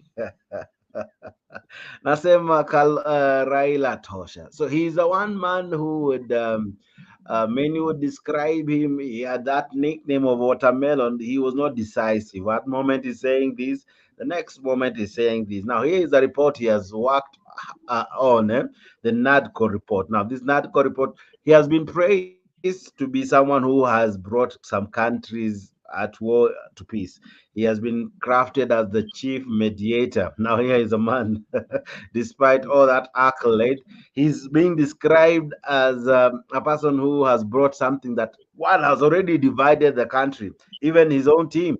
We have the likes of Karua saying, you know what, this is not what we really wanted. This was not what we negotiated for. These were not the reasons we went to protest. Now, him seems to agree with the report. Of course, it is work. Kazi yake, no one can deny his work. But from all that I've narrated, what do you make the kind of character Kalonzo is? And if it was him to be endorsed by Raila Odinga or anyone else to be the running mate, or rather the running candidate in 2027, one, would people buy his candidacy. Would he make a decisive leader? Would people believe him when he says he's a yes man? He's truly a yes man. When he's taking a certain direction, people will believe him. All people still view him as someone who can be swayed any direction. He has no clear standing. Today he's Mr. A, tomorrow is Mr. B. Today he's color red, and of course tomorrow turns green. Of course, depicable chameleon as we have come to call him. But the supporters of Raila Odinga, the supporters of many who ascribe to ODM, to Azimio, right? If Raila Odinga today was to endorse Kalonzo Musyoka, from where you sit, what would it mean to you as an Azimionite and to you as a staunch Baba follower? What would it mean to you? Would you buy it? Would you follow him? And would he receive the following, the huge cosmic following that Baba enjoys? Would it really be something that follows him with time? What do you think? Okay, thank you, Mr. Jakes. You know, listening to Mm, the story of given the narrative of the events that took place by that time until the time he came out and said that and I endorsed Baba kwa roho safi. You know, he mhm. comes out as a man who did not know what he wanted in life. In fact, he Okay. had no strong something to stand for. But now let Mm, me come to the question that you have asked. You know, let me start with this with the Baba. Baba is a man who has a strong support. He has an organic support from people. And you know, when Baba says that something may happen, maybe he's saying that we take Kalonzo as our presidential candidate. I know that some supporters of Baba will buy into that idea and mm, they will mhm. support Kalonzo because of what Baba has said. But I can tell you, with the events that took place and what has happened in this report, like kama mimi sasa, I'm a supporter of Baba, but I'm not buying into that idea when Baba stand up alafu aseme kuwa we support Kalonzo as a president, kwa sababu Kalonzo is somebody who cannot be a strong man to stand to a point with a point, Mhm. and he's a man that he's easily convinced by people. Kama hii report ambayo imetokezea juzi, those are the points that UDA came with. Most of them, they are just reports that came with UDA. So that shows that he was convinced with these people of UDA, and yet we are being told that these guys walikuwa wana frustrate the cause.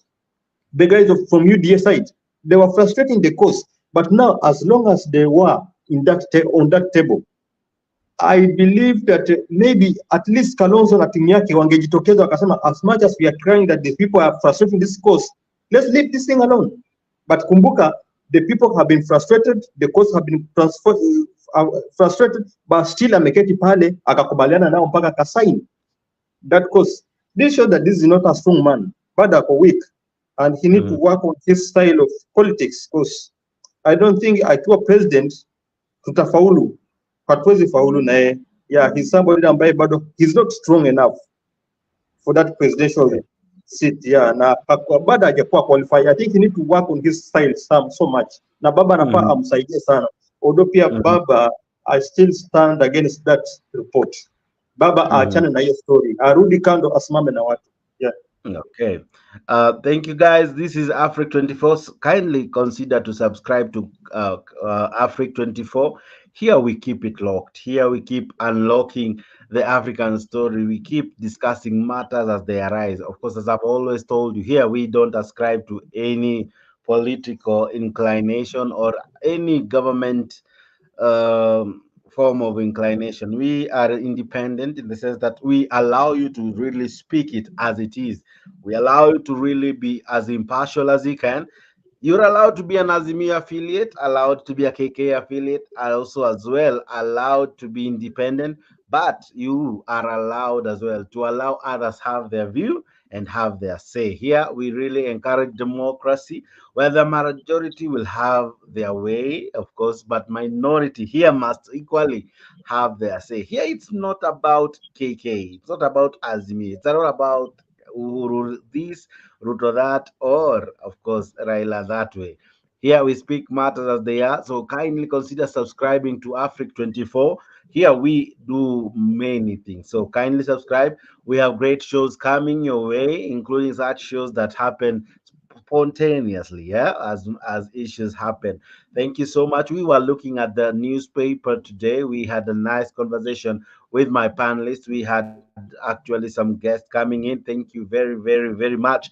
Akina Alex, Akina Kenya Rebel, Mr. G, Mr. Kamau, Mr. Leo, and many who joined us. Asante sana. You who sent in your message, we are just but appreciative. Asante, asante tu sana. I thank you as well, those who are watching us live on all our platforms. I see you watching us on True TV, Kenya Digital News, Africa 24, YouTube, Africa 24, Facebook, Mtembei TV, Nico Thiambo, Leo TV, YouTube, and equally Leo Facebook. Thank you so much, our partners, for making this happen. We are so grateful. Now, if you have been struggling to look for a channel that speaks such content, I can tell you for free, your search for such a channel has come to an end now.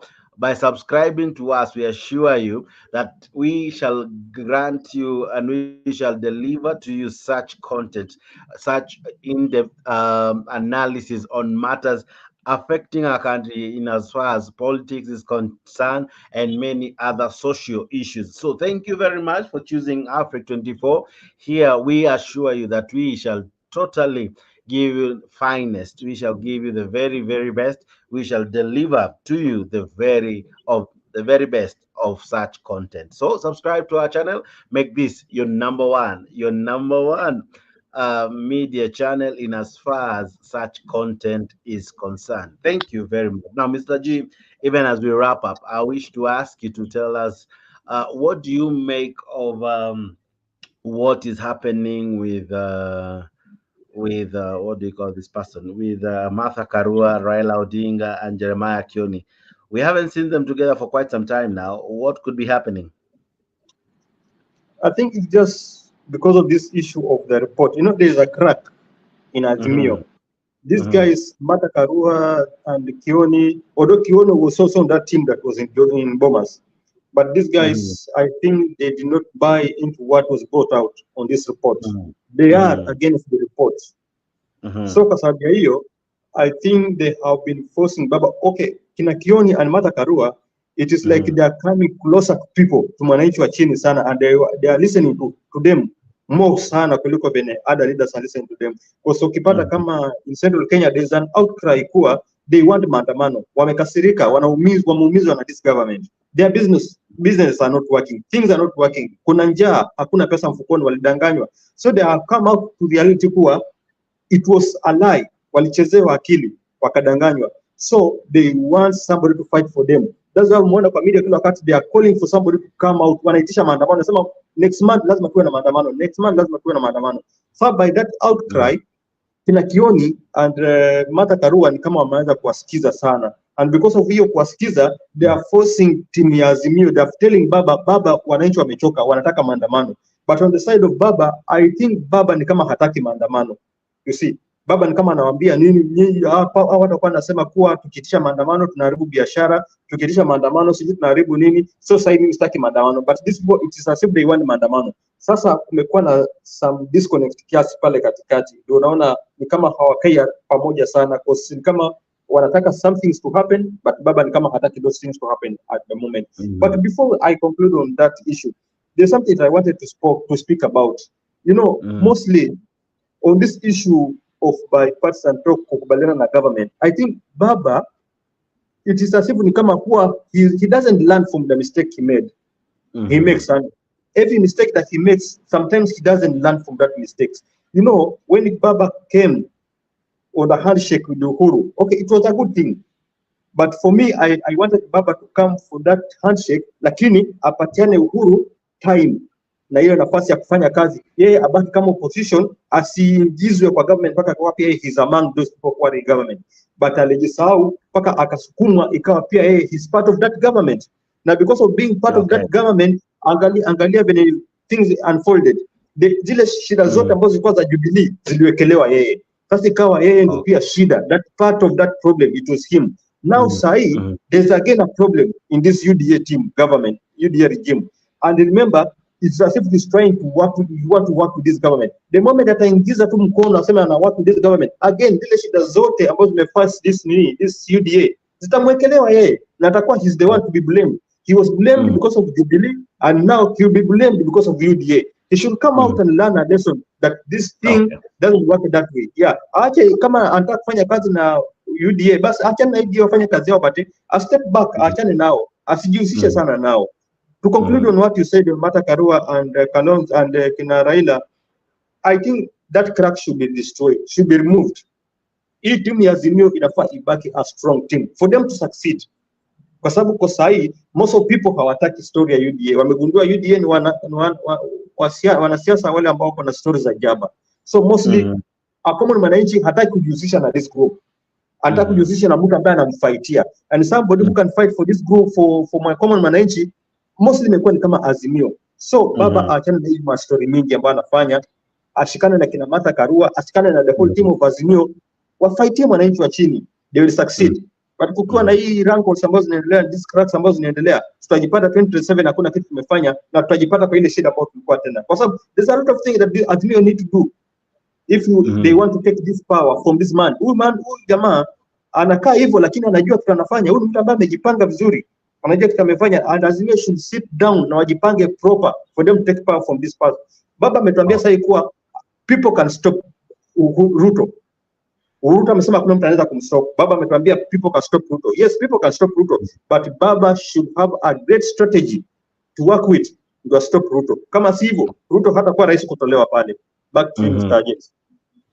Now, I want to have your sentiments on what Otiende Amolo gave us his reaction to the report in Parliament the other day. He really deconstructed the report. He really gave an opinion, or rather his arguments really through Kalonzo's, despite him being a senior counsel, he threw mud to his work, and he really was the man of the match in as far as this report was concerned. Let's listen into what Otiende Amolo said. Sorry, viewers, I this one I ought to have played it earlier, but now that I've remembered, allow me to play it even. Including on our own side. Now, in the absence of a leader of minority, let me take that role.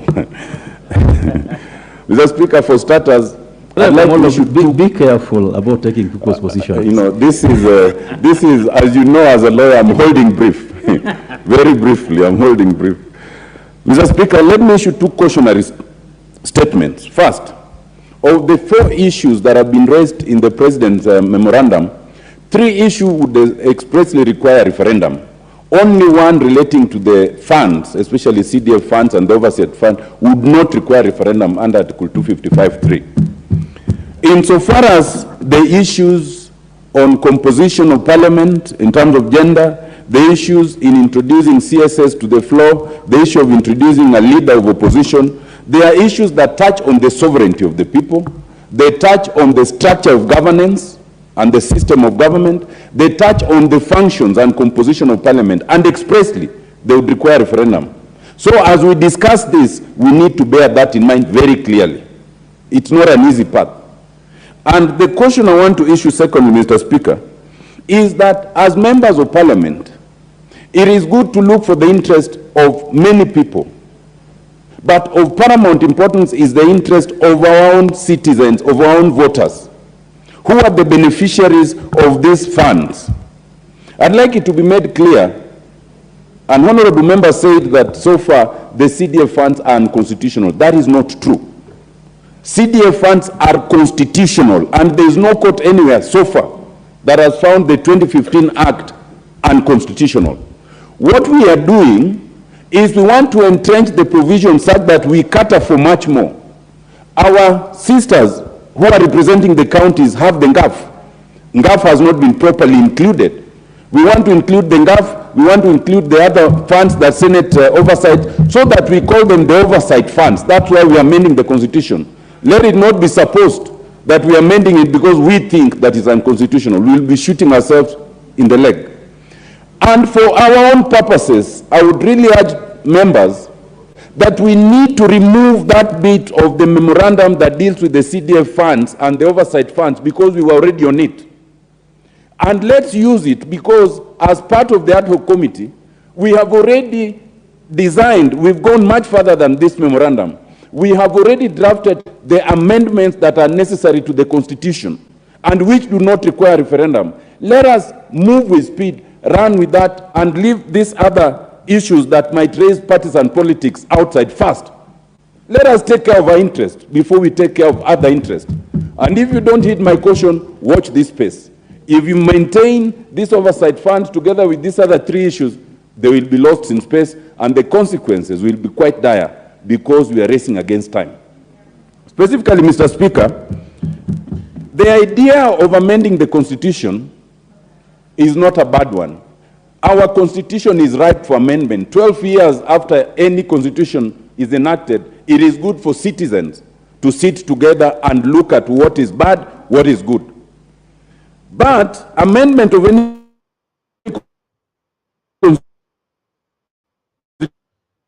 Constitution should be bipartisan. It should always involve the public, not just bipartisan in Parliament. It is beyond Parliament.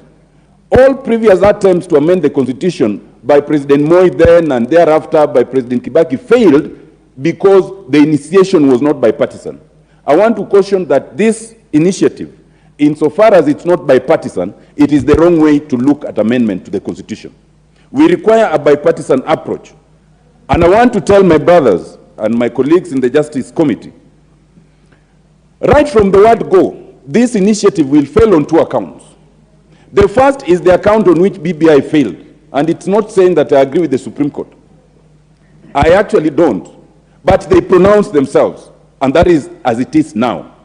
Insofar as this initiative is expressly by the President, and this memorandum starts by actually paragraph 1 and 2 restating the date when the President said it, and then attaching a copy of the President memoranda, it will fall afoul the determination of the Supreme Court in terms of initiation.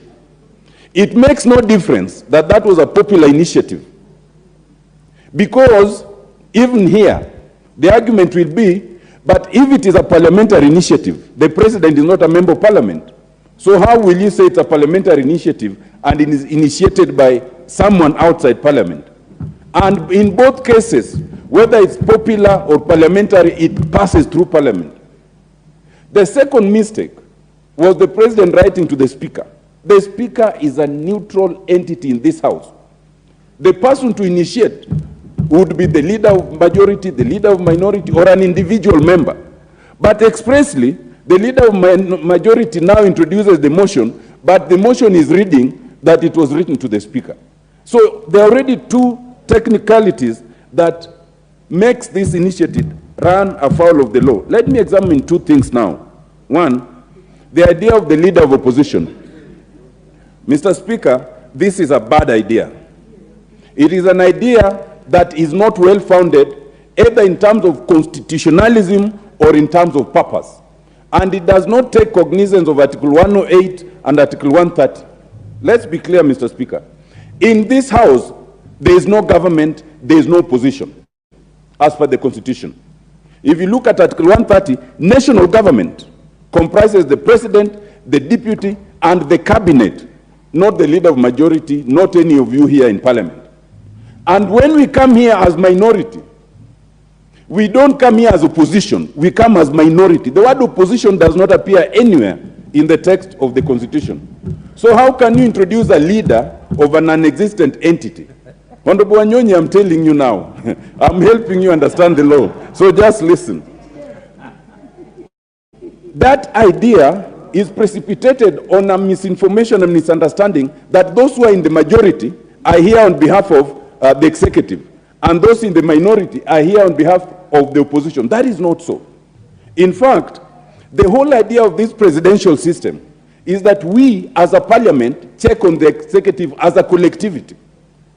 The moment you start trying to bring the leader of opposition, you run into many problems. The first problem is you can actually have a parliament where the majority has not produced the presidency. Can you imagine a situation where if we had maintained what we believe is ours, Azimio is the majority in this house, and Kenya Kwanza is the minority. Can you imagine a situation where then Azimio would have the presidency, then you get another person who is in Azimio to come be the leader of Kenya Kwanza in parliament? Isn't that ridiculous? It is based on the assumption that whoever produces a majority in parliament will always be the president. It is not so. Secondly, if you look at 108, there's the leader of majority, there's the leader of minority. So I suppose you then remove the leader of minority and replace it with the leader of opposition. And what do you do with the leader of majority? Do you still call them or her leader of majority? You'll call them leader of government business, and there's no government in parliament. But what if the person who's run up is actually an independent? Because the constitution allows. So you run as an independent, and then you get the second highest votes. Then now you come to parliament to head a party which you are not part of. It is ridiculous, ladies and gentlemen. Let us rethink this thing seriously. The question of having a leader of opposition because we want accommodation is a question we must examine deeply and not artificially.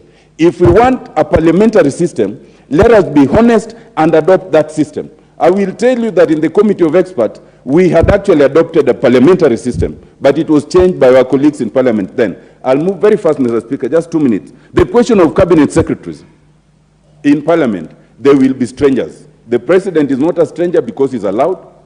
The head of treasury comes here as of necessity because we are the budget making. But the cabinet secretary does not come to the floor of this house. The cabinet secretary stays at the bar. So if you want cabinet secretaries on the floor of this house, then you must admit them as members of parliament. That changes the numbers, that changes the functions. And is it a good thing? No. First, because you will definitely weaken the committee system. Our constitution gives committees so many powers, the powers of the High Court, which have never been used. Why haven't we used them? If we can't use them as 15 or 20 people sitting and we have the power, what is the assurance that as over 349 we will use them? And Mr. Speaker, if you allow me, mark you that when you do that, something else comes into play. There's a reason why there's a prescription in composition of committees. Those of the majority always have a majority of one. But in the oversight committees, those in the minority have a majority of one. So that in the oversight committees, we can better check the national executive. If we come here with the numbers the way now playing, there will be no oversight. The oversight committees will be dead. Parliament as a plenary will be doing put the question. And the question will be put and the CSS will go. I want to say, Mr. Speaker, lastly, that we might think we are strengthening parliamentary democracy, weakening it. And we must be very careful, including on the question of numbers. You must know that the question of numbers in terms of gender representation goes against the contrary question of the cost. Are Kenyans prepared to pay 100 more members of parliament or not? I think the fundamental question we must ask ourselves, do we still need 2 houses of parliament today? If you ask me that, I would say no. Thank you so much, because we have entrenched devolution sufficiently. Thank you, Mr. Speaker. Thank you so much, well said. I hope you get a chance to. Wow, he's asking very awesome questions. He's raising very serious arguments, and we will be tackling that more in our subsequent bulletin. But just from your take, what do you make of what Otieno Amolo is raising in as far as the report is concerned, and his interpretation to the constitution? It's really well polished. What do you think? Yeah, I think he has come out well, and is a guy and I believe in constitution. And listening to what he was talking, like the last part of it, talking about, do we really need these people? The two arm of government, do you need these people ambao wako kama extra, ambao wameleta extra cost the life of mwananchi wa chini? You find that Otieno Amolo is somebody who has read law. He knows what law is. He knows what the government should be done, how the government should be run. But now, the problem is that he was also among those people. At the first, at the first team from Azimio, that went and had some talks, although the talks will go Mwamba and he left. But listening to him and what he believed in, Otiende Amolo is somebody who is smart. Yeah. Mute Sikuski. You are muted, Sikuski. Yeah. Yeah, go ahead. Yeah. He's a person who is so smart and he knows what is supposed to be done. But if you compare with this report is something that is bringing in more people that we don't need at the moment. Is it bringing more extra cost to mwananchi wa chini that we don't need? Like now, you the seat of majority of opposition leader itakuja na watu wengine kando, haikuja na mtu mmoja peke yake. Tutakuwa na two deputies, tutakuwa na watu wengine ambao watakuwa pale, which is just an additional cost to mwananchi wa chini, and taxes itaendelea tu kuumiza wananchi wa chini. So I think he's passing out an information ambao watu wanafaa waichukulie vizuri, but sasa kulinganisha yeye na what happened to that report, I think those people who on the report hawakuangalia deeply in what should be done. Walikuwa na haraka. That's why I told you that I think having Kalonzo as our presidential leader is a weak person. He's a person who can be convinced easily na kitu ambacho haikuja kusaidia wananchi wa chini na akakubaliana nayo. That is yani picha ambayo imejitokeza wazi. This guy is not strong. But there's one thing that nilikuwa nataka kuuliza before we close the show, Mr. Jex. You brought in Otiende Amolo. There's a clip that I listened to somebody called Gumo. CG, I think you know Gumo. I think it was just this week, yeah, when he came out accusing this guy, accusing Mr. Otiende Amolo, who is just one guy that, yeah, he's not performing, he's not developing this area. In fact, he's just a drunkard man walking around with bleached girls, kila wakati. So I didn't know, I don't know if true those allegations are ukweli, ama just because of siasa anajaribu kumchafulia, because as much as I know, Otiende Amolo is a guy ambao amekuwa mtu ambaye ako upright, amekuwa sober most of the time. Sijamuona akiwa mtu ambaye hajielewi vile vile Gumo alikuwa anajaribu kuportray that picture, because he portrayed a picture like a person who is sabotaging the development that was brought in earlier before yeye akuwe kama parliament. Because Gumo was saying that there's a lot of development that alikuwa ameleta pale kwa hiyo position, but now nani amekuja, Otiende Amolo amekuja amuua kila kitu mpaka schools. He was blaming him of the schools hapo pia atalacha schools ilikuwa na watu kama around 150, sasa iko sijui watu 50 sijui 40 sijui 30. So there's a lot of allegations ambazo sijui kama za ukweli.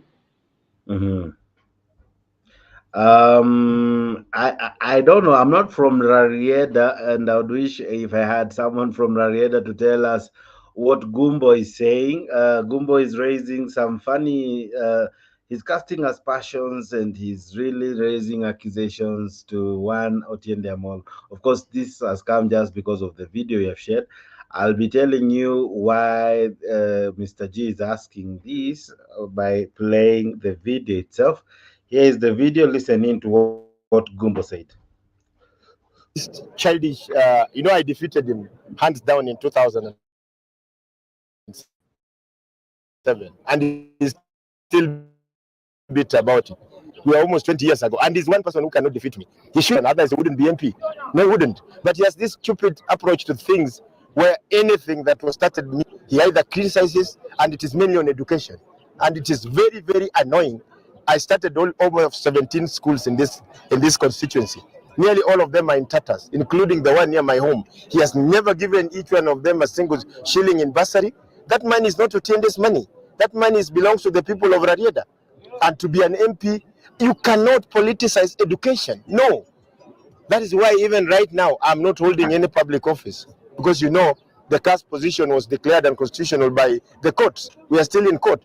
But I am continuing and sacrificing and continue without discrimination. Because you cannot discriminate on matters education. But he's doing it.